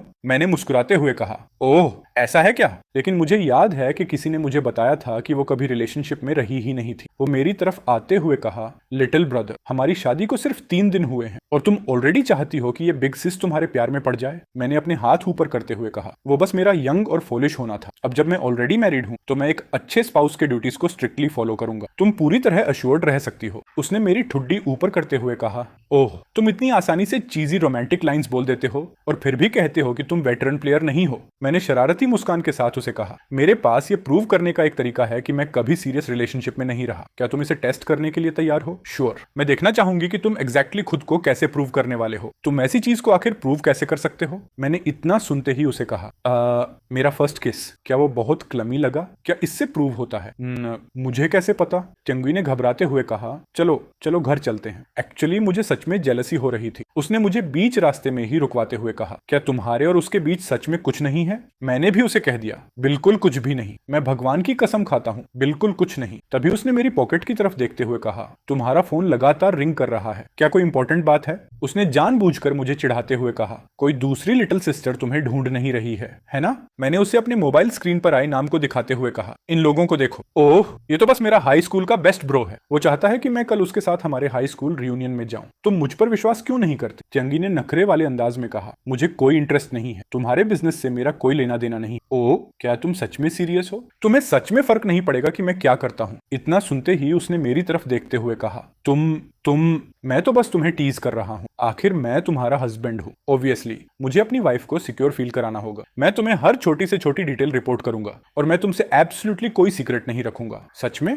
मैंने फिर से अपनी सफाई देते हुए कहा, ऑफ कोर्स ये सच है। और तुम, क्या तुम मुझे भी सिक्योर फील कराओगी? उसने मुझसे कहा, नेचुरली। मेरी सारी शेड्यूल्स और आइटिनरीज लियंग श्याओ श्याओ के पास है, तुम जब चाहो उन्हें चेक कर सकती हो। मेरा मतलब वो नहीं था, मैं चाहती हूँ कि तुम खुद इनिशिएटिव लेकर मुझे रिपोर्ट करो। कैसा रहेगा? डील? उसने मेरी तरफ मुस्कुराते हुए कहा, अब से जब भी मेरे स्केड्यूल्ड इवेंट्स खत्म होंगे मैं तुरंत तुम्हें एक फोटो लेकर दिखाऊंगी, कैसा रहेगा? हम लोगों को नहीं पता था कि मेरी सास हम दोनों की बातें सुन रही थी। उन्होंने कहा, ओह कितना चीजी है वो ह्यूज सुपरस्टार मिस ल्यूशियन। जब टियांगुई ने उन्हें मॉम कहा तो उन्होंने कहा, मुझे मॉम मत कहो। मैंने आगे बढ़ते हुए उनसे कहा, आंटी ल्यूशियन, हेलो, आप मुझे कैसे जानते हैं? हाँ ऑफ कोर्स मैं जानता हूँ, मेरी मॉम आपको बहुत ज्यादा पसंद करती हैं, उन्हें आपके ड्रामा सबसे ज्यादा पसंद हैं और वो आपकी सबसे लॉयल फैन है। तभी टियांगुई ने कहा, ठीक है अंदर चलकर बात करते हैं। उसकी मॉम ने हमारी तरफ देखते हुए कहा, उसकी मॉम के इतने अचानक आ जाने की वजह से टियांगी ने अपनी मॉम से कहा, आप क्या खाना चाहती हैं? मैं जाकर बना देता हूँ। उसकी मॉम ने बहाना मारते हुए कहा, मैं नहीं खा रही, मैं डाइट पर हूँ। तभी मैं भी उधर से निकलने के लिए आंटी से कहा, मैं आपके लिए कुछ खाने को बना दूं? उन्होंने कहा, जरूरत नहीं है, इधर आओ, यहाँ बैठो और मेरे साथ थोड़ी देर बात करो। तभी टियांगुई ने कहा, तुम लोग बात करो, मैं जाकर कपड़े बदलती हूँ। ये यंग मैन देखने में कितना वाइब्रेंट है। तुम्हारे और जियांग यू के बीच चीजें कैसी चल रही हैं? मैंने कहा, आंटी अगर मैं आपसे कहूँ कि मुझे अभी जियांग यू बहुत पसंद है तो शायद आप विश्वास नहीं करेंगे, और अगर मैं कहूँ कि जियांग यू भी मुझे अब भी बहुत पसंद करती है तो आप तो और भी कम विश्वास करेंगे। उसकी माँ ने हंसते हुए कहा, हा तुम सच में बहुत अच्छे लड़के हो। अगर मेरी बेटी तुम्हें पसंद नहीं करती तो उसे अंधी होना पड़ेगा। मैंने आंटी की अपनी तरफ ज्यादा तारीफ सुनते ही कहा, आप मुझे बहुत ज्यादा क्रेडिट दे रही हैं। हालांकि मुझे सच में जियांग यू बहुत पसंद है, उसके आसपास रहकर मुझे बहुत खुशी मिलती है। हाँ तुम्हें ऐसा कहते सुनकर आंटी को सुकून मिला। आंटी आज इतनी जल्दी में आई कि कुछ भी साथ नहीं ला पाई। उन्होंने मेरी तरफ मोबाइल बढ़ाते हुए कहा, ये लो वीचैट पर मुझे ऐड कर लो और मैं थोड़ी देर में तुम्हें कुछ पैसे ट्रांसफर कर दूंगी। आंटी आपको वीचैट पर ऐड करना ही काफी है, मैं आपके पैसे नहीं ले सकता। ठीक है, फिर अगली बार मैं तुम्हारे लिए गिफ्ट लेकर आऊंगी। उन्होंने मेरे वीचैट नेम को हैंडसम सन इन लॉ से रख दिया। ये लो, हैंडसम सन इन लॉ वाला निकनेम सेव हो गया, वीचैट भी ऐड हो गया। अब से जब भी मेरी बेटी के कोई सीक्रेट्स या उसकी कोई फेवरेट चीज हो मैं तुम्हें सब बता दूंगी। इतना करने के बाद उन्होंने कहा, यूयू मॉम अब वापस जा रही, ठीक है, रास्ते में अपना ध्यान रखना। इतना कोल्ड जवाब सुनने के बाद उसकी मॉम ने उसे कहा, यूयू क्या तुम्हें अपनी मॉम से अब प्यार भी नहीं है? तुम इतनी कोल्ड क्यों हो रही हो? लो ये फिर शुरू हो गई। इतना सुनते ही चेन शू ने अपनी मॉम को डराने के लिए अपने डैड को फोन लगाते हुए कहा, मेरा वेट करना, मैं अभी वापस आती हूँ। उसकी मॉम ने भी ड्रामा करते हुए कहा, अपने डैड को कॉल मत करना। Handsome son in law, mom अगली बार तुम लोगों से मिलने फिर आएगी। अगली बार जब मिलेंगे तब तुम मुझे आंटी नहीं बुलाओगे। मैं जैसे ही आंटी को बाहर तक छोड़ने गया और बोला, मैं आपको बाहर तक छोड़ देता हूँ, तभी टियांगुई ने मुझे रोकते हुए कहा, अगर पपराजी ने ये देख लिया तो कल तुम और मेरी मॉम हॉट सर्चेस में ट्रेंड कर रहे होंगे। मैं बिल्कुल नहीं चाहती कि तुम मेरे स्टेप डैड बन जाओ, और ज्यादा सरप्राइज मत होना, मेरी मॉम को एक्टिंग बहुत पसंद है। तो अब आप समझ गए, गॉट इट। मैंने उससे अग्री करते हुए कहा, आंटी बस अपनी एक्टिंग स्किल्स की प्रैक्टिस कर रही थी। तियांगी ने भी कहा, मेरी मॉम तो पूरी ड्रामा क्वीन है। तभी उसी समय उसके फोन पर उसकी माँ का फोन आ गया। उन्होंने बोला, बेटी मैं इस सन इन लॉ से बेहद सेटिस्फाइड हूँ, और क्योंकि उसने अब भी कहा कि वो तुम्हें पसंद करता है और तुम भी क्लियरली उसे पसंद करती हो, तुम्हें जल्दी से इस बाउंड्री को क्रॉस कर लेना चाहिए। तुम दोनों पहले से मैरिड हो, इसमें शर्माने वाली क्या बात है? इतना सुनते ही उसके गाल टमाटर की तरह लाल हो गए। मॉम ठीक है, जाओ अपने काम में बिजी हो जाओ और जल्दी से मॉम को एक बड़ा ग्रैंडसन दो, अब मैं तुम लोगों को डिस्टर्ब नहीं करूंगी। तियांगुई ने मेरी तरफ देखते हुए कहा, तुमने मेरी मॉम से क्या बात की? वो तुमसे इतनी सेटिस्फाइड क्यों है? मैंने उसे हंसते हुए कहा, क्योंकि मैं बचपन से ही लोगों को चार्म करता आया हूँ। मैं बचपन से ही लोगों को पसंद नहीं आता था। जब तक मैं तुम्हें पसंद करता हूँ सब ठीक है। इतना सुनते ही उसके गाल फिर से टमाटर की तरह लाल पड़ गए। उसने बहाना मारते हुए कहा, मैं शावर लेने जा रही। तभी मेरी सास ने मुझे वीचैट पर मैसेज करते हुए कहा, हैंडसम सन इन लॉ, आज रात अपना बेस्ट देना। रात होते ही मैं भी बेड पर सोने चला गया। मैंने बेड पर लेटते हुए कहा, और मुझे मॉम बुलाकर देखना, सुनने में कैसा लगता है? तियांगी ने कहा, आपकी मॉम ने मुझे अब से उन्हें मॉम बुलाने को कहा है। मैंने कहा, चेंटिक्स तुम इतने शेमलेस कैसे हो सकते हो? तियांगी ने कहा, तुम्हारी मॉम ने मुझे ऐसा बुलाने को कहा था और उन्होंने 8,80,000 भी ट्रांसफर किए। ये तुम्हारा हक है। तुम्हें इतना शेमलेस बनने के लिए किसने कहा था? उसने शर्माते हुए कहा, हमारी मॉम ने यह भी कहा कि आज रात हार्ड वर्क करना। हार्ड वर्क किस चीज में? तियांगुई ने अपना मुंह छिपाते हुए कहा, तुमने क्या कहा? दिन भर की थकान के कारण मैंने उसे कहा, माँ मैं नहीं जानता, मैं सोने जा रहा हूँ, गुड नाइट, गुड नाइट। इतना बोलते ही उसने मुझे कसकर पकड़ लिया। मैं हैरान होते हुए कहा, चेन्युक्स्यू वाइफी क्या तुम सो गई हो? इसकी स्लीप क्वालिटी सच में बहुत ज्यादा अच्छी है, सिर पिलो पर रखते ही तुरंत सो जाती है। उसे इस तरह बेड पर सोया हुआ देखकर मैंने सोचा, क्या मुझे मॉम की एडवाइस मानकर आज रात हार्ड वर्क करने की कोशिश करनी चाहिए? सुबह उठते ही मेरी पीठ में जोरदार दर्द होना शुरू हो गया। सब कुछ पूरी तरह गया। कल रात मैं फिर नींद में इसे पकड़कर सो रहा था। मैं इसे मुझे देखने नहीं दे सकता,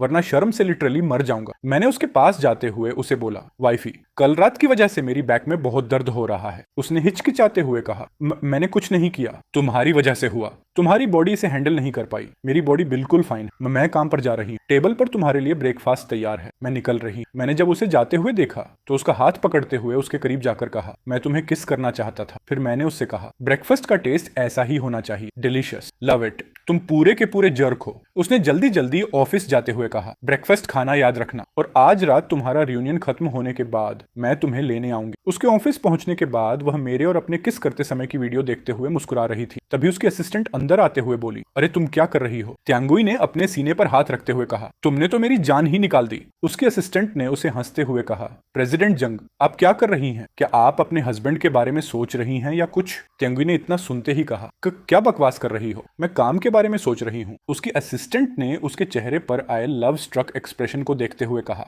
अच्छा, लेकिन अभी तुम्हारे चेहरे पर पूरा लव स्ट्रक एक्सप्रेशन था। देखो तुम्हारा कॉम्प्लेक्शन कितना ग्लो कर रहा है। त्यांगुई ने इतना सुनते ही अपनी असिस्टेंट से कहा, लिन xiaoxiao, क्या तुम्हारे पास काम नहीं है? क्या मैं तुम्हें कुछ एक्स्ट्रा टास्क असाइन कर दूं? ठीक है, और एक और बात, मैं आज रात अपने हस्बैंड को लेने जा रही हूँ। मुझे क्या पहनना चाहिए? उसकी असिस्टेंट ने उससे कहा, प्रेसिडेंट जंग, आपके जैसे फेस के साथ आप पोटैटो सैक पहनकर भी गॉर्जियस लगेंगी। अभी चलिए कुछ प्रिटी क्लोथ्स खरीदते हैं। मेरे कॉलेज रियूनियन में पहुंचते ही अपने दोस्त को देखते हुए मैंने कहा, युआन जी, तुम क्या कर रहे हो? उसने मुझे चेयर पर बैठाते हुए कहा, ब्रदर शू, मैं तुमसे कुछ पूछने वाला हूँ, तुम मुझे ऑनेस्टली जवाब देना। मैंने उसे इतना सीरियस होते हुए देखा तो पूछा, क्या हुआ तुम्हें? अचानक इतने सीरियस क्यों हो गए? क्या तुम्हारी कोई लॉटरी लग गई है या क्या? ब्रदर शू, तुम क्या बात कर रहे हो? पहले मेरी बात सुनो, मुझे तुमसे पूछने दो। क्या तुमने सच में किसी रिच शुगर मोमी को हुक कर लिया है? मैंने पूछा, तुम्हें ये पता कैसे चला? मैंने तो सिर्फ वीचैट मोमेंट्स पर पोस्ट किया था, लेकिन मैंने ये तो नहीं कहा था कि मेरी वाइफ रिच शुगर मोमी है ना? उसने अपना फोन दिखाते हुए कहा,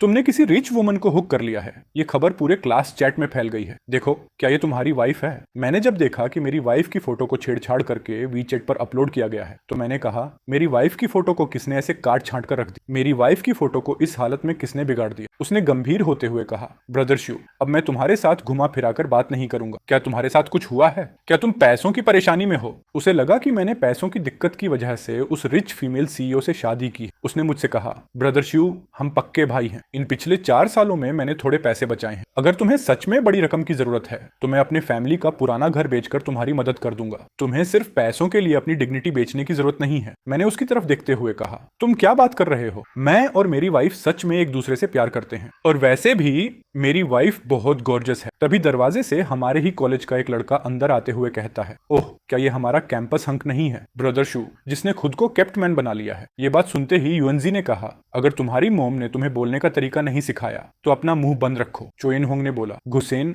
इतने साल हो गए और तुम अभी भी चेन टीएसयू का ऐसे ही बचाव कर रहे हो। उसके पीछे खड़े बाकी क्लासमेट्स भी हंसने लगे। और वैसे भी मैंने गलत तो कुछ कहा नहीं है ना? चेन टीएसयू करने की हिम्मत है तो उसे ओन करने की भी हिम्मत रखो। उसने मेरा मजाक उड़ाते हुए कहा, चेन टीएसयू, तुम्हारी फैटी वाइफ तुम्हें हर महीने कितने पैसे देती है जो तुम इतनी खुशी से कैप्ट बने हुए हो? मैंने उसकी इतनी बात सुनते ही गुस्से में खड़ा होकर कहा, ताओ युहोंग, अगर तुमने मेरी वाइफ के बारे में फिर से कुछ कहा मैं उसे मारने ही वाला था। तभी मेरे टीएक्सयू गेगे क्लास मॉनिटर आ गई। सबने भी खड़े होकर कहा, क्लास मॉनिटर आ गया, हा हा हा। चो यनहोंग ने बोला, क्या ये हमारा रेजिडेंट पियानोइस्ट नहीं है? वापस आ गए और कुछ बताया भी नहीं। मैंने युनजी से बोलते हुए कहा, ये वही लड़का है जिसे पहले मूव ऑन पसंद थी। ब्रदर शू, तुम्हें तो पता ही नहीं था, तो बेसिकली तुम सबको पहले से पता था। मेरी क्लास मॉनिटर ने कहा, हाँ, अभी अभी सब लोग वापस आए। तभी चाओयन होंग ने मेरा मजाक बनाने के लिए मूव ऑन से कहा, तुम्हें शायद अभी तक पता नहीं है ना? चेन टेक्सयू की शादी हो चुकी है। मूव ऑन ने उसे पूरी तरह इग्नोर करते हुए कहा, मुझे पता है, मैंने उसे देखा है। इतना सुनते ही चाओयन होंग ने गुस्से में अपने कपड़े जोर से पकड़ ली। उसके बाद मूव ऑन ने मेरे बगल में बैठते हुए कहा, आओ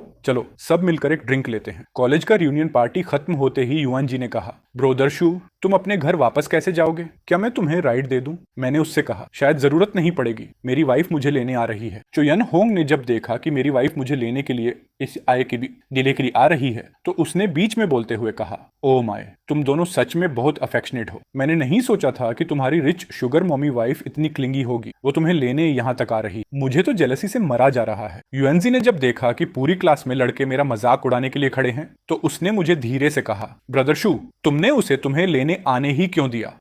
क्या तुम्हें दिखाई नहीं दे रहा कि क्लासमेट्स तुम्हारा मजाक बना रहे हैं? मैंने उससे कहा, मुझे किस बात का डर है, और वैसे भी मेरी वाइफ इतनी दूर से खास मुझे लेने आई है। मैं तो खुशी के मारे कुछ बोल ही नहीं पा रहा। तभी भीड़ में से मूवन मेरे पास आते हुए कहा, टेशुगे, मुझे तुम्हें ड्राइव करके वापस ले जाने दो। उसके इतना कहते ही चो यनहोंग ने पीछे से आते हुए कहा, मेरे ग्रेट पियानिस्ट, उसने खुद कहा है कि उसकी वाइफ उसे लेने आ रही है, उसे तुम्हारी राइड की क्या जरूरत है? उसी समय होटल के सामने एक चमचमाती हुई लैम्बोर्गिनी रुकी। युएनजी ने हैरान होते हुए कहा, होली क्रैप, लिमिटेड एडिशन, ये किसकी राइड है? किसी वेल्थी आदमी की। वो लग्जरी कार और गॉर्जस ब्यूटी, ये तो जैसे कोई फेरी धरती पर उतर आई हो। ये देखते ही चो यनहोंग का फेस सफेद पड़ गया। हस्बैंड? त्यांगुई ने मेरी तरफ आते हुए कहा, क्या मुझे आने में देर हो गई? भीड़ में से सबने कहा, क्या ये चेन टिएशु की वाइफ है? क्या उन्होंने नहीं कहा था कि उसकी वाइफ एक मोटी औरत है? चो यनहोंग ने अपने हाथ दबाते हुए सोचा, डैम, ये इसकी वाइफ है, ये कैसे पॉसिबल है? मैंने कहा, बिल्कुल देर नहीं हुई, हमारी अभी अभी पार्टी खत्म हुई है। मैंने उसे सबसे इंट्रोड्यूस करवाते हुए कहा, ये मेरी वाइफ जियांग यू है, जियान ग्रुप की सीईओ,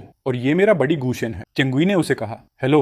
युएनजी ने जल्दी से आगे बढ़ते हुए कहा, nice to meet you sister in law. Nice to meet you, त्यांगी ने बोला, जब भी टाइम मिलेगा चीशु और मैं आपको डिनर पर ट्रीट करेंगे। देर हो रही है इसलिए मैं पहले अपने हस्बैंड को घर ले जाकर रेस्ट करवाऊंगी। वो मुझे ठंब दिखाते हुए वहां से जाते हुए कहा, राइट राइट राइट, फिर मिलते हैं सिस्टर इन लॉ। त्यांगुई ने जब मूवान को उधर खड़े देखा तो बोली, वो भी वहीं थी। शायद उसे समझते हुए कहा, आज हमारा क्लास रियूनियन था। वो मेरी क्लास में है, वो कैसे नहीं आती तो ठीक है, चलो चलो घर चलते हैं, पहले वापस चलते हैं। हमारे कार में बैठने के बाद त्यांगुई पूरे टाइम मुझे घूर रही थी। मैंने कहा, तुम पूरे टाइम मुझे घूर क्यों रही हो? अगर तुम मुझे देख ही नहीं रही थी तो तुम्हें कैसे पता कि मैं तुम्हें देख रहा हूँ? उसने हिचकिचाते हुए कहा, मैं तुमसे बात ही नहीं करना चाहती। मुझे लगा कि ऐसे वो अभी तक डिनर नहीं कर पाई हो, तो मैंने उससे पूछा, क्या तुमने डिनर कर लिया?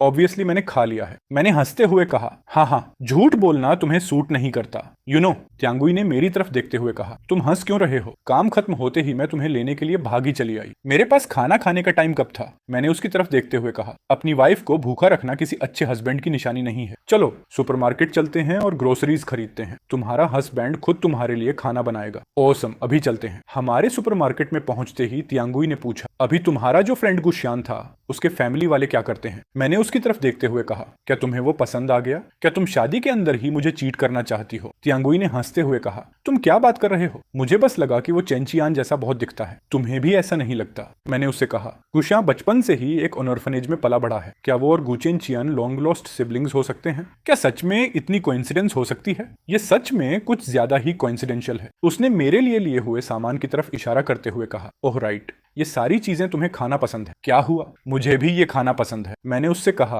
क्या सच में? क्या हमारी कपल की पसंद सच में इतनी सिमिलर हो सकती है? ये सारी चीजें मुझे भी खाना पसंद है, तो अब से हमें खाने को लेकर आपस में फाइट नहीं करनी पड़ेगी। काउंटर पर पहुंचते ही कैशियर ने कहा, सर आपका टोटल 653 है, कृपया यहाँ स्कैन करें। कुछ देर बाद कैशियर ने मुझे रोकते हुए कहा, हैंडसम, 1 मिनट रुकिए, इसे गिफ्ट समझकर रख लीजिए। त्यांगी ने उस गिफ्ट को देखते हुए कहा, मिस, हमने ये खरीदा नहीं है, ये आज के प्रमोशनल इवेंट का हिस्सा है। अगर आप एक सर्टेन अमाउंट से ज्यादा शॉपिंग करते हैं तो हम ये फ्री देते हैं। हम कंसेंटिंग एडल्ट्स को ये देते हैं और माइनर्स के लिए कुछ और देते हैं। त्यांगुई ने मना करते हुए मेरे पास आ गई। मैंने थोड़ी भी हिचकिचाहट नहीं दिखाई और उस गिफ्ट को अपनी पॉकेट में रखते हुए कहा, थैंक यू। बाहर निकलते ही त्यांगुई ने मुझे बोला, तुम्हें वो चीज लेने की क्या जरूरत थी? मैंने उससे मजे लेते हुए कहा, कौन सी चीज? अब भी अनजान बनने का नाटक कर रहे हो? त्यांगी ने मेरी पॉकेट की तरफ इशारा करते हुए कहा, वो तुम्हारी पॉकेट में जो है, क्या तुम उनके साथ खड़े होकर 1 2 3 बार बहस करना चाहते थे? मैंने त्यांगुई से कहा, तुम्हें पता है हमारे पीछे लोग चेकआउट के लिए वेट कर रहे हैं। कहाँ कोई लाइन में वेट कर रहा है? उसने देखने के लिए पीछे मुड़कर देखा, लेकिन मैंने कहा,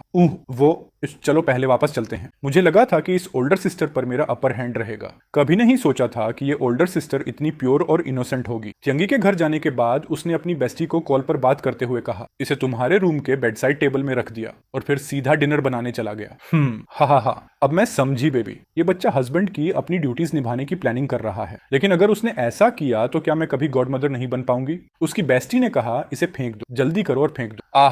तो फिर मैं क्या करूं? बस वेट करो दाजुंग, मैं बहुत नर्वस हूं। हा, तुम फीमेल सीईओ हो और उससे 6 साल बड़ी भी हो। ऐसा मत कहना कि तुम एक यंगर गाय से हारना चाहती हो, लेकिन मुझे नहीं पता ये कैसे करना है। मैं क्या करूं? उसके साथ फ्लर्ट करो डमी। उसने अपनी बेस्टी से कहा। मैं फ्लर्ट कैसे करूं? मुझे नहीं आता। तुम्हें अभी तक समझ नहीं आया? मैं बाद में पर्सनली तुम्हें सिखाऊंगी। हालांकि पहले एक बात क्लियर कर लेते हैं, तुम दोनों को कुछ बच्चे करने चाहिए और उनमें से एक मुझे दे देना। तुम्हें ये बोलते हुए शर्म नहीं आती? तभी मैंने किचन से आवाज लगाते हुए कहा, वाइफ डिनर रेडी है। उसने कहा, ओके, मैं आ रही हूँ। मैं अभी बात नहीं कर सकती, मैं कॉल रख रही हूँ। उसने बाहर आते हुए टेबल पर इतना सारा खाना देखकर कहा, ओ माय गॉड, मैंने कभी नहीं सोचा था कि एक जेनजी लड़का सच में खाना बना सकता है। तभी मैंने चेयर पर टिक कर कहा, जेनजी बच्चों के पास भले ही लाइफ एक्सपीरियंस थोड़ा कम हो, लेकिन बाकी चीजों में शायद कमी नहीं होती। जब टियांगुई को याद आया कि उसकी बेस्टी ने उसे फ्लर्ट करने के लिए बोला था, तो उसने मेरे करीब आते हुए कहा, उसके साथ तब तक फ्लर्ट करो जब तक उसके पैर कमजोर न पड़ जाए। फ्लर्ट?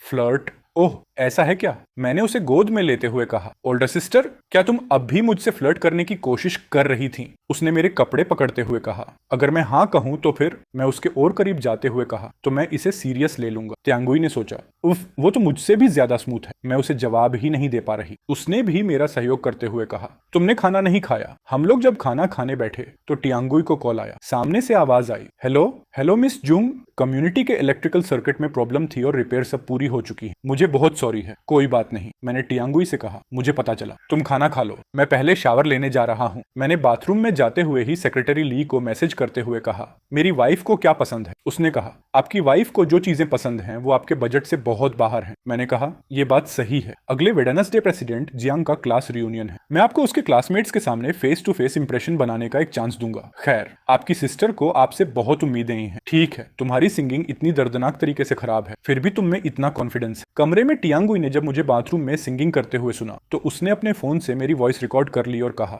बाद में उसे ब्लैकमेल करने के लिए इस्तेमाल करूंगी। तभी मेरे बाथरूम से निकलते ही वो मेरी बाहों में आ गिरी। मैंने कहा, वाइफे, क्या तुम वहीं से शुरू करने की कोशिश कर रही हो जहां हम रुके थे? तुम किस बात से डर रही हो? अगर तुम डर रही हो तो तुम एक आदमी की डिग्निटी को कुचल रही हो। उसने मेरे होंठ ऊपर करते हुए कहा, तो मैं कुचल रही हूँ, तुम क्या कर लोगे? जब हम लोग बेडरूम में गए तो उसने कहा, ओह तुम आज के लिए वापस चले जाओ। आज के लिए सॉरी। मुझे ये बात पहले से ही पता थी कि उसका पीरियड कब शुरू होता है। उसने कहा, रुको, क्या तुम पहले ही नहीं जा चुके थे? मैंने भी कह दिया, मेरी वाइफ का पीरियड शुरू हो गया था। अगर मैं ऐसे ही बाहर चला जाता तो क्या मैं फिर भी एक आदमी कहलाता? तुम्हें कैसे पता चला? तुम मेरी वाइफ हो, ऑब्वियसली मुझे पता होना चाहिए। मैंने उसे पैड देते हुए कहा, पहले इनमें चेंज कर लो, तब तक मैं तुम्हारे लिए ब्राउन शुगर जिंजर टी बना देता हूँ। मैंने उसके सिर पर हाथ फेरते हुए कहा, गुड गर्ल बनो। उसने जल्दी से बाथरूम का दरवाजा लगाते हुए कहा, उसे मेरे इस्तेमाल किए जाने वाले ब्रांड तक का पता है। जब मैं किचन में अपनी वाइफ के लिए खाना पका रहा था तभी मेरी मॉम का कॉल आ गया। मैंने रिसीव करते हुए कहा, हेलो मॉम, आज अचानक मुझे कॉल करने का कैसे सोचा? अपने बेटे पर भरोसा रखो। आजकल कैसे चल रहा है? मॉम ने कहा, बुरा नहीं है। उन दोनों प्रोफेसर्स की नैगिंग के बिना काफी पीस है। मेरी मॉम ने मुस्कुराते हुए कहा,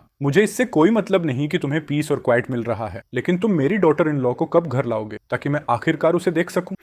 कुछ दिनों में। अभी उसका स्टमक खराब है और मैं उसके लिए जिंजर टी बना रहा हूँ। आपका बेटा उतना भी बुरा नहीं है। मेरी माँ ने कहा, स्वीट लाइफ जी रहे हो?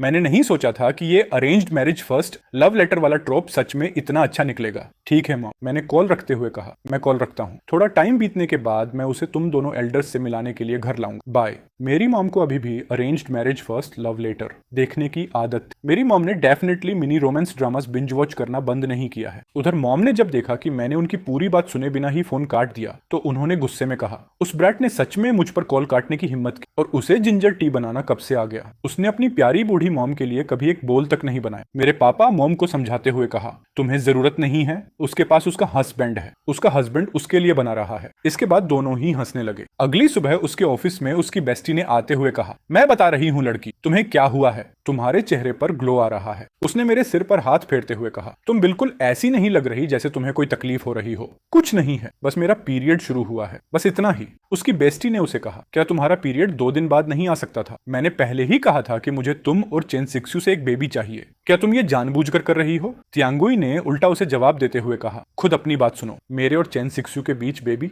हम उसे किसी और को देने के लिए आखिर कैसे तैयार होंगे? अगर तुम्हें बेबी चाहिए तो अपना खुद का कर लो। इतना सुनने के बाद भी उसकी बेस्टी ने कहा, तुम क्या पी रही हो? जाइंजर टी, जाइंजर टी। कहीं तुम्हारे हस्बैंड ने? त्यांगी ने अपने हाथों से इशारा करते हुए कहा, हाँ, मेरे हस्बैंड ने कल रात मेरे लिए एक कप बनाया था और आज सुबह सुबह उठकर मेरे लिए एक और फ्रेश कप बना दिया। उसकी बेस्टी ने सोफे पर टिकते हुए कहा। वो रोमांटिक लव की बदबू, फिर भी चेन सिक्सयू एक अच्छा लड़का लगता है। मैं ऑफिशियली इस ब्रदर इन लॉ को अप्रूव करती हूँ। तियांगुई ने कहा। कौन सा ब्रदर इन लॉ? वो तुम्हारा ब्रदर इन लॉ है। उसकी बेस्टी ने भी उससे कहा। जियांगयू, मैं तुमसे 1 घंटे बड़ी हूँ। कब से मैं तुमसे 1 घंटे बड़ी हो गई? क्लियरली मैं ही तुमसे 1 घंटे बड़ी हूँ। तभी उसकी असिस्टेंट अंदर आते हुए कहती है, प्रेसिडेंट जियांग, यीने गुसिन की बैकग्राउंड इन्फो निकल वाली है। उसकी बेस्टी ने जब देखा कि उसने किसी और लड़के के बारे में इन्वेस्टिगेशन करवाई है तो उसने कहा, ओहो, ये लड़का बुरा नहीं लगता। क्या हुआ बेब? क्या तुम अपने हस्बैंड को चीट करने का प्लान बना रही हो? अगर ऐसा है तो मैं डेफिनेटली तुम्हारा साथ नहीं दूंगी। तियांगी ने कहा, क्या नॉनसेंस बोल रही हो? मैं अभी अपने हस्बैंड से बेहद सेटिस्फाइड हूँ। उसकी बेस्टी ने उसके पास आते हुए कहा, मैं स्वेयर करती हूँ तुम चेन सिक्सयू के प्यार में पूरी तरह पागल हो गई हो। तुम इतनी बदल गई हो कि मैं तुम्हें पहचान ही नहीं पा रही। तियांगी ने उसे पूरी तरह इग्नोर करते हुए कहा, ठीक है, अब बिजनेस की बात करते हैं। गुशिन मेरे हस्बैंड का क्लासमेट है और मुझे लगा कि वो तुम्हारे जैसा बहुत दिखता है, इसलिए मैंने उसकी इन्वेस्टिगेशन करवाई। अब जब तुम कह रही हो तो सच में दोनों थोड़े सिमिलर दिखते हैं। क्या मेरे डैड का बाहर कहीं कोई इलेजिटिमेट चाइल्ड है? लेकिन इन्वेस्टिगेशन फाइल्स में दिख रहा है कि उसके अपने पेरेंट्स हैं, तो शायद ऐसा नहीं है। उसकी बेस्टी ने कहा, कोई बात नहीं, बस इतना कह सकते हैं कि उसने $multi-billion की फॉर्चून मिस कर दी। तभी उसने अपना फोन निकालते हुए कहा, ओ हाँ, ये यंगर गाय मेरे स्टूडियो में जॉब के लिए अप्लाई करने भी आया था। हाँ, क्या कॉन्सिडेंस है। तभी उसके असिस्टेंट ने अंदर आते हुए कहा, president Jiang, corporate partners hotel पहुंच चुके हैं। क्या हमें अब वहां चलना चाहिए? हम अभी चलते हैं। सब कुछ अरेंज हो गया है, सब सेट है। आप जब रेडी हो हम निकल सकते हैं। चिनकियन, मैं काम के लिए निकल रही हूँ, तुम जो करना चाहो करो। उसने जब देखा कि टियांगुई ने ड्रॉर से पेनकिलर निकालकर खा रही है तो उसने कहा, हे, तुम ये क्या कर रही हो? क्या तुम्हें खुद को इतना पुश करना जरूरी है? पीरियड के लिए पेनकिलर्स लेकर सिर्फ बिजनेस डिनर में जाने के लिए? ये जिद्दी लड़की। अब मैं तुम्हें कंट्रोल नहीं कर सकता, लेकिन कोई और जरूर कर सकता है। तभी उसने मेरे वीचैट पर मैसेज करते हुए कहा, तुम्हारी वाइफ के पीरियड्स चल रहे हैं, फिर भी उसने ड्रिंकिंग पार्टी अटेंड करने के लिए पेन किलर्स लेने की हिम्मत कर ली। हैंडसम, तुम जाकर उसे संभालो। मैं भी टियांगुई के बिजनेस डील वाले होटल में चला गया। अंदर जाते ही एक महिला ने मुझे कहा, तुम बस ऐसे ही पीते जा रहे हो, क्या ये तुम्हें बिजनेस डील नेगोशिएट करने जैसा लग रहा है? तभी टियांगुई ने कहा, खैर, इस बार हमारा जैन ग्रुप मेंबर ग्रुप के साथ कोलैबोरेशन को लेकर बेहद ऑप्टिमिस्टिक है। जब ये बात तियांगी की असिस्टेंट को पता चली तो उसने उसके पास आते हुए कहा, प्रेसिडेंट जंग, आपके हस्बैंड नेक्स्ट रूम में प्रेसिडेंट ली गी के साथ ड्रिंकिंग कर रहे हैं। लगता है उन्होंने काफी ज्यादा पी ली है। उसने गुस्से में उठते हुए कहा, president Lee, you son of a. उसने सबके सामने बोला, सॉरी, मेरे हस्बैंड ने थोड़ी ज्यादा पी ली है, इसलिए प्लीज मुझे एक्सक्यूज कीजिए। सेक्रेटरी ली, बाकी कोलैबोरेशन की डिटेल्स सबके साथ डिस्कस कर सकते हैं, मैं थोड़ी देर के लिए जा रही हूँ। वो महिला मेरे करीब आते हुए कहा, हैंडसम, तुम बस ऐसे ही पीते जा रहे हो, क्या ये तुम्हें बिजनेस डील नेगोशिएट करने जैसा लग रहा है? मैंने भी उससे कहा, खैर प्रेसिडेंट ली, हमारा जैन ग्रुप पूरी तरह सिंसियर है, इसलिए चाहे जो हो मैं ये सुनिश्चित करूंगा कि आपकी अच्छी तरह खातिरदारी हो। तभी उसके असिस्टेंट ने बीच में आते हुए मेरे हाथ से वाइन का ग्लास लेते हुए कहा, उम्मे, प्रेसिडेंट ली, हमारे असिस्टेंट चेन ने थोड़ी ज्यादा पी ली है। I will drink on his बिहेल्फ। क्या तुम मुझे मरवाने की कोशिश कर रही हो एंसेस्टर? तुम प्रेसिडेंट जंग के प्रेशियस स्वीट हार्ट हो। अगर मैंने सच में तुम्हें शराब पी पी कर बीमार होने दिया तो मुझे पता भी नहीं चलेगा कि मैं कैसे मर गई। तियांगी के असिस्टेंट ने कहा, डील पक्की करने के लिए अल्कोहल पीना जरूरी थोड़ी है। उस महिला ने मेरे करीब आते हुए कहा, असिस्टेंट चेन, जब आप इतने हैंडसम हैं तो क्यों ना हम किसी और चीज के बारे में बात करें। तभी कमरे में टियांगुई ने आते हुए कहा, पी प्रेसिडेंट जेंग, हस्बैंड, तुमने इतना ज्यादा कैसे पी लिया? हबी, उस महिला ने हैरान होते हुए कहा, हस्बैंड और वाइफी? मैंने कहा, तुम प्रॉपर रेस्ट करने के बजाय यहाँ क्यों आई हो? तियांगी ने कहा, मैंने देखा कि तुम यहाँ फंसे हुए हो, इसलिए मैं आ गई। तुम मुझे लेक्चर दे रही हो, लेकिन खुद को देखो। उसने मुझे कंधे से सहारा देते हुए बाहर ले जाते हुए कहा। मैंने सॉरी कहते हुए कहा, मेरी गलती थी। ठीक है, मैं तुम्हें फॉरगिव करती हूँ, अब मेरे साथ घर चलो। उसने प्रेसिडेंट ली की तरफ देखते हुए कहा, प्रेसिडेंट ली, आप आज यहाँ बिजनेस की बात करने आए थे, राइट? उसने अपने हाथ हिलाते हुए कहा, वो बिजनेस? ये तो मेरे लिए प्रेसिडेंट जंग के साथ कोऑपरेट करना एब्सोल्यूट ऑनर है। मैं डेफिनेटली अपना पूरा एफर्ट दूंगी और आपको निराश नहीं करूंगी। उस महिला ने कहा, हस्बैंड, राइट? मैनेजर लियू, तुमने पहले क्यों नहीं बताया? तुमने तो मुझे लगभग पूरी तरह फंसा ही दिया था। क्या मुझे कैसे पता होता कि तुम्हारे दिमाग में कुछ और ही चल रहा है? तुम ओल्डर सिस्टर को ब्लेम नहीं कर सकते, बस असिस्टेंट चेन बहुत ज्यादा हैंडसम है। Younger guys are the best. मैंने अपनी वाइफ को इतनी टेंशन में देखते हुए कहा, वाइफी, क्या तुम सच में मेरे लिए वरीड थी? उसने कार ड्राइव करते हुए कहा, दुनिया में कौन तुम्हारी केयर करता है? मैंने कहा, हम अभी घर नहीं जा सकते, मुझे अभी गुशेन से मिलने जाना है। हमने आज रात 7 डिनर करने का प्रॉमिस किया था, याद है? तुमने बहुत ज्यादा पी रखी है, मैं इसकी परमिशन नहीं दूंगी। उसने किसी को कॉल करते हुए कहा, जहां तक गुशेन की बात है मैं उसे हैंडल कर लूंगी। मैंने कहा, क्या ये गुशेन है? मैं जियांगयू हूँ, जेयू की वाइफ। हाँ, मैं ही हूँ। आप जरूर सिस्टर इन लॉ होंगी। बात यह है कि मुझे पता है कि आज रात आपकी और शेयू की डिनर की प्लानिंग थी, लेकिन उसे last minute business event attend करना पड़ा और उसने काफी ज्यादा पी ली, इसलिए मैं अब भी उसे घर ले जाने वाली हूँ। मैं उसे कल की छुट्टी दे दूंगी ताकि आप दोनों अपना डिनर फिर से रिस्केड्यूल कर सकें। क्या ये ठीक रहेगा? नो नो नो, बिल्कुल ठीक है सिस्टर इन लॉ, हम किसी और दिन बाहर जा सकते हैं। प्लीज ब्रदर्शी का अच्छे से ख्याल रखना। ठीक है, चलो घर चलते हैं, मैंने उसे गोद में उठाकर घर के अंदर लाते हुए कहा। प्रेसिडेंट जंग, क्या आपको सच में लगता है कि अपने पीरियड्स के दौरान शराब पीकर आए हुए एक हॉट ब्लडेड यंग गाय पर ऐसे लिपटना चाहिए? उसने कहा। तो फिर मैं तुम पर नहीं लिपटूंगी, बस तुम्हें हल्का सा हक कर लूंगी। प्रेसिडेंट जंग, आप में सच में काफी हिम्मत है ना? क्या हुआ हस्बैंड? जब वो उठी तो मैंने उसके पास जाते हुए कहा, पीरियड्स के बावजूद बिजनेस डिनर में जाकर पेनकिलर्स लेकर शराब पीने चली गई और अब मुझसे पूछ रही हैं कि क्या हुआ? तुम्हें कैसे पता चला? तुम्हें कैसे पता चला कि तुम्हारी वाइफ के पीरियड्स चल रहे हैं? मैंने उसे वीचैट पर चैट दिखा दी, उसमें लिखा था। फिर भी उसने पेन किलर्स लेकर ड्रिंकिंग पार्टी में जाने की हिम्मत की। तुम्हें जाकर उसे संभालना चाहिए, उसने मुझे प्यार से कहा। हबी को रिपोर्ट करते हुए, मैंने कोई अल्कोहल नहीं पी, खाली बोतल को प्रूफ के तौर पर दिखाए बिना तुम्हें खुद मुझे स्मेल करके पता लगाना पड़ेगा। मेरे पास जाते ही उसका चेहरा लाल पड़ गया। क्या सच में अल्कोहल की कोई स्मेल नहीं आ रही? सच में अल्कोहल की कोई स्मेल नहीं है और अभी भी अच्छी खुशबू आ रही है, उसने मेरी तरफ देखते हुए कहा।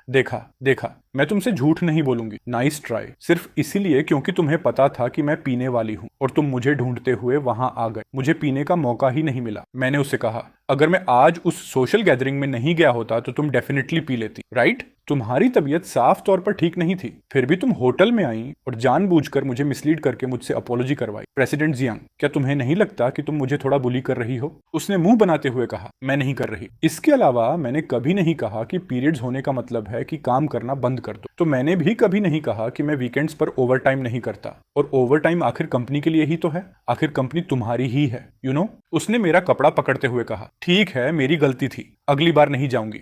जब भी बाहर ड्रिंक करने जाओ तो अपनी वेयरअबाउट्स की रिपोर्ट भी करनी होगी, ओके? मैंने उसकी नोज को थोड़ा सा टच करते हुए कहा, गुड गर्ल, थोड़ी देर लेट जाओ, मैं तुम्हारे लिए जिंजर टी उबाल कर लाता हूँ। उसने भी कहा, ठीक है, मैं तुम्हारी बात मानूंगी। अगले दिन ऑफिस पहुंचते ही उसकी असिस्टेंट ने मुझसे कहा, ओह राइट, एक क्लाइंट आया है जो रॉन्ग बलून से नाम की कंपनी पर ड्यू डिलिजेंस करवाना चाहता है और उसने खास तौर पर हमारी फर्म को चुना। इतना ही नहीं, उसने स्पेसिफिकली तुम्हारा नाम लेकर कहा है कि तुम ही इसे हैंडल करो। मैंने हाँ कहते हुए कहा, ठीक है, कल देखेंगे। Okay, no problem. मैंने अपनी सीट पर बैठते हुए कहा, मैं तो बस जूनियर असिस्टेंट हूँ, कौन स्पेसिफिकली मेरा नाम लेकर ड्यू डिलिजेंस करवाना चाहेगा? ऑफिस के स्टाफ ने कहा, ओ माय गॉड, कितना हैंडसम है, बिल्कुल कोरियन ओप्पा जैसा है। तो ये वही था, फिर इसमें हैरानी की कोई बात नहीं। मैंने उसकी तरफ हाथ बढ़ाते हुए कहा, हेलो प्रेसिडेंट शू। जब मैंने अपना हाथ आगे बढ़ाया तो उसने अपना हाथ पीछे करते हुए कहा, असिस्टेंट चेन बस मजाक कर रहे थे, आप नाराज तो नहीं होंगे? मैंने कहा, प्रेसिडेंट शू, आप भी मजाक कर रहे हैं, मैं मजाक सह सकता हूँ, आखिर हम अपने दरवाजे मेहमानों के स्वागत के लिए खोलते हैं, और जब आप मेरी वाइफ की कंपनी के साथ कोऑपरेट करने आए हैं तो ऑब्वियसली मैं एक जोक सह सकता हूँ। तो फिर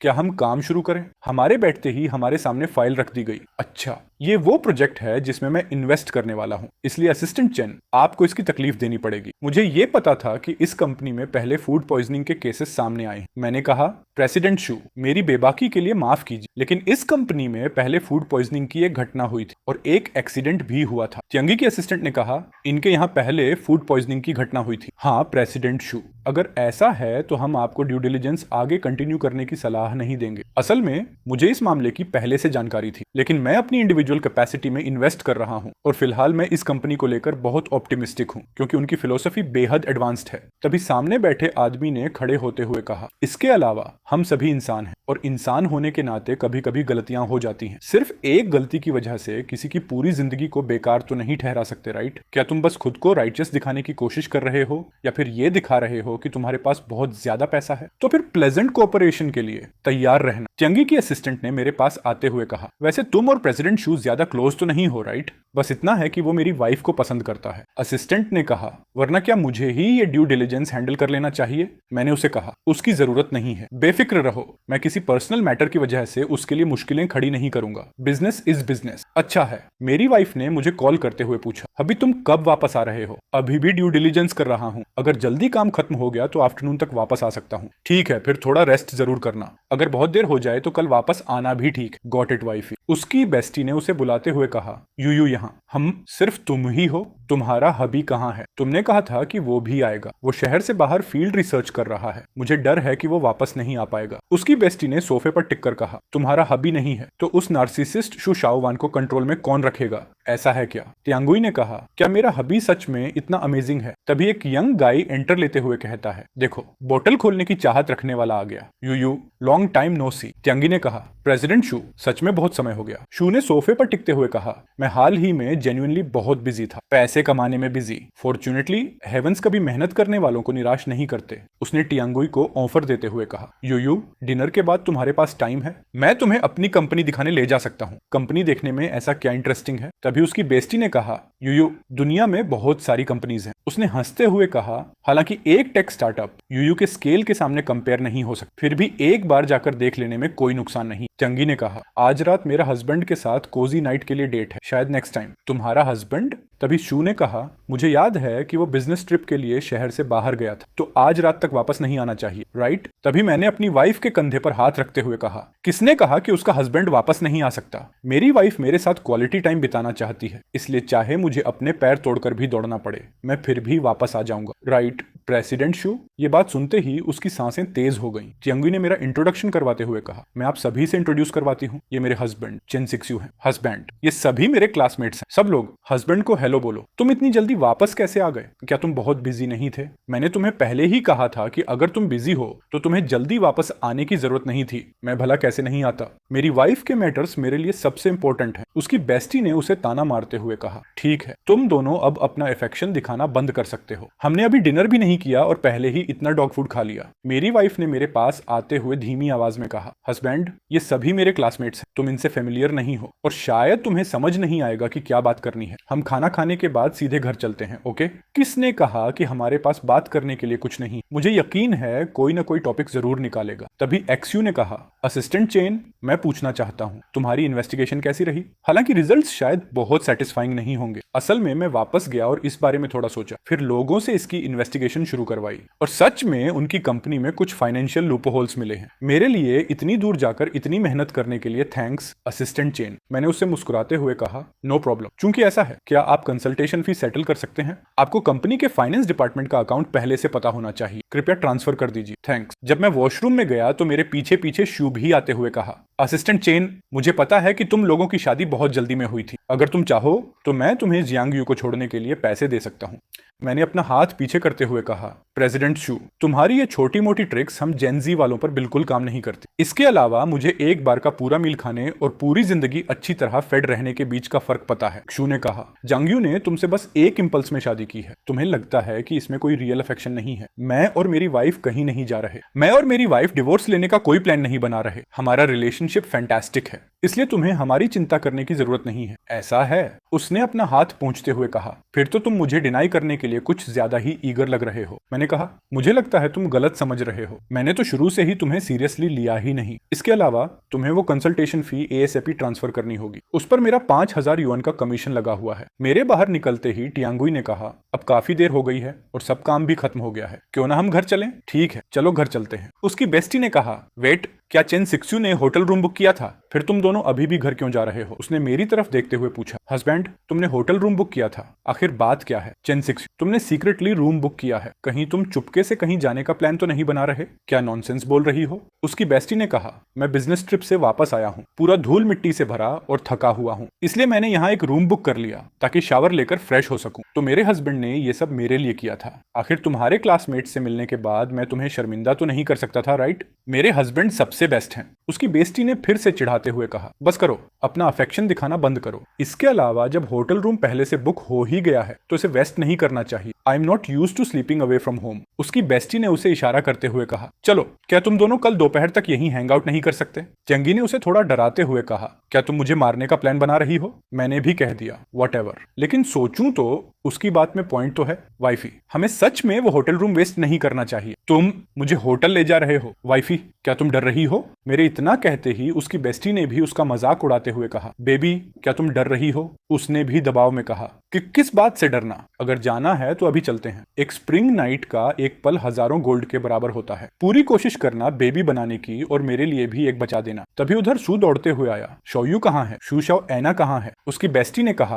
क्या तुम में बेसिक सिचुएशनल अवेयरनेस भी नहीं है? जांग यू शादीशुदा है। मेरे होटल रूम में जाते ही मैंने उससे कहा, वाइफे अब हम होटल रूम में आ चुके हैं, तुम्हें पता है इसका क्या मतलब है राइट? वाइफी तुम अभी बहुत क्यूट लग रही हो, कहीं ऐसा तो नहीं कि तुम अब जाना ही नहीं चाहती? चंगी ने चिढ़ते हुए कहा, तब तुम बस मुझे टीज कर रहे हो। हम्फ मैं तुम्हें इग्नोर कर रही हूँ। मैंने कहा, तुम्हारे पीरियड्स अब भी चल रहे हैं, इसलिए तुम्हारे हस्बैंड ने ये बात नहीं भुलाई है, इसलिए तुम्हारा हस्बैंड बस अपना लगेज लेने आया है। मैंने लगेज लिया और उसका हाथ पकड़ते हुए उसके साथ चल पड़ा। त्यांगुई ने बोला, सच में थोड़ा वेस्टफुल लग रहा है। मैं हैरान होते हुए बोला, क्या? कुछ नहीं। गराज पहुंचते ही मैंने उसे कहा, मैं तुम्हें यहीं किस करना चाहता हूँ। त्यांगुई ने कहा, हमने कल रात ऑलरेडी किस किया था राइट? मैं नीचे झुकते हुए कहा, मैं अभी तुम्हें किस करना चाहता हूँ। वाइफी मना तो नहीं करेगी राइट? हस्बैंड हस्बैंड अगर किस करना है तो किस करो। नो वे। शू ने जब ये सब देखा तो सोचा, उन दोनों के बीच इमोशनल अटैचमेंट की जीरो फाउंडेशन। जांगयू भला उससे प्यार कैसे कर सकती है? वो कैसे? ये एक इल्यूजन है, सब बस एक इल्यूजन है। घर पहुंचते ही उसने सामने देखा, शीशु की मोम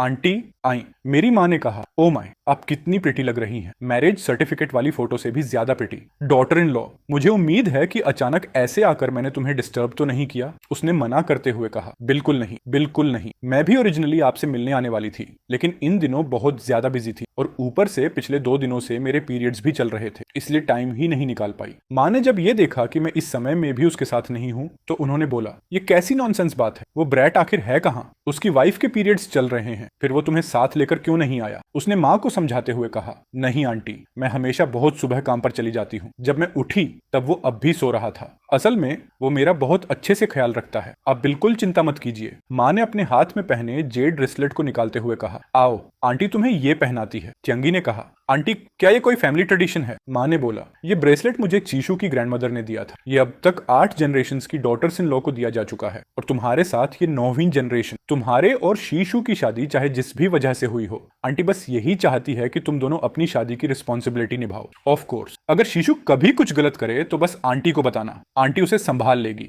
अगर मामला सच में प्रिंसिपल का हुआ तो आंटी तुम्हारा डिवोर्स लेने में भी सपोर्ट करेगी। आंटी मेरा डिवोर्स लेने का कोई प्लान नहीं है। चंगी ने मेरी माँ को समझाते हुए कहा, हमारी शादी के बाद से ही मैंने कभी डिवोर्स लेने के बारे में नहीं सोचा। इसके अलावा मुझे चेन टिक्स्यू सच में बहुत पसंद है और वो भी मुझे बहुत पसंद करता है। Please rest assured aunty. माँ ने उसे बोला, गुड गुड। ये सुनकर आंटी बहुत खुश है।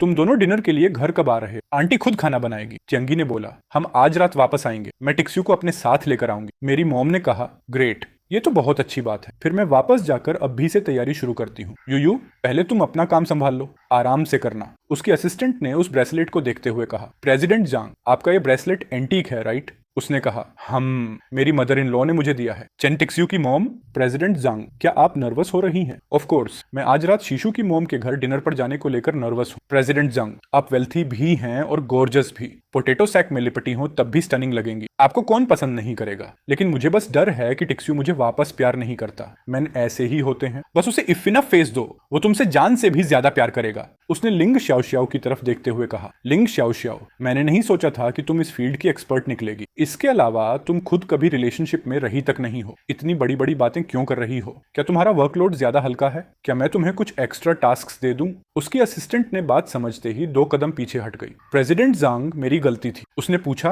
क्या मेरा हस्बैंड काम पर पहुंच गया है? उसे तुरंत मेरे ऑफिस में भेजो। उसने सल्यूट करते हुए कहा, राइट अवे प्रेसिडेंट जांग। टिक्स्यू की मॉम सच में बहुत अच्छी इंसान है। इधर ऑफिस में सब मुझे ही घूर रहे थे। तुम सब मुझे ऐसे क्यों घूर रहे हो? क्या मेरे फेस पर कुछ लगा है? तुम हमें जेलसी से हरा हरा कर रही हो। एक फीमेल स्टाफ ने बोला, कंपनी ज्वाइन करते ही तुमने बोनस कैसे हासिल कर लिया? हाँ, और वो भी 5000 युआन का बोनस। जब मैं इंटर्न था तब 1000 युआन का बोनस मिलना ही बहुत बड़ी बात मानी जाती थी। मुझे इंटर्न रहते सबसे ज्यादा सिर्फ 500 मिले थे। मैंने कहा, एक्चुअली ये काफी सिंपल है क्योंकि बॉस मेरी वाइफ है। उन लोगों को लगा कि मैं मजाक कर रहा हूँ। उन्होंने हंसते हुए कहा, प्रेसिडेंट जंग का हस्बैंड बस अभी अभी हायर्ड हुआ इंटर्न है। Are you kidding me? मानता हूँ वो दिखने में अच्छा है, लेकिन ये तो हद से ज्यादा अब्सर्ड है। मजाक करना बंद करो। प्रेसिडेंट जंग आखिर कैसी इंसान है तुम्हें पता भी है। रिच लिस्ट में सबसे कम उम्र की फीमेल सीईओ, वो भला एक ऑर्डिनरी इंटर्न के साथ वर्लविंड मैरिज कैसे कर सकती हैं? तुम शादीशुदा हो और फिर भी प्रेसिडेंट जियांग का मजाक उड़ाने की हिम्मत कर रहे हो। बस रुको, अगली बार जब मैं तुम्हारी वाइफ से मिलूंगा तो मैं तुम्हारी शिकायत जरूर करूंगा। तभी तभी लिंग शाओ मेरे पास आते हुए कहती है, असिस्टेंट चेन, प्रेसिडेंट जियांग ने आपको अपने ऑफिस में बुलाया है। मैंने उन लोगों से कहा, मैंने तुम लोगों से कहा था और तुम लोगों ने बिलीव नहीं किया। अब विश्वास हुआ?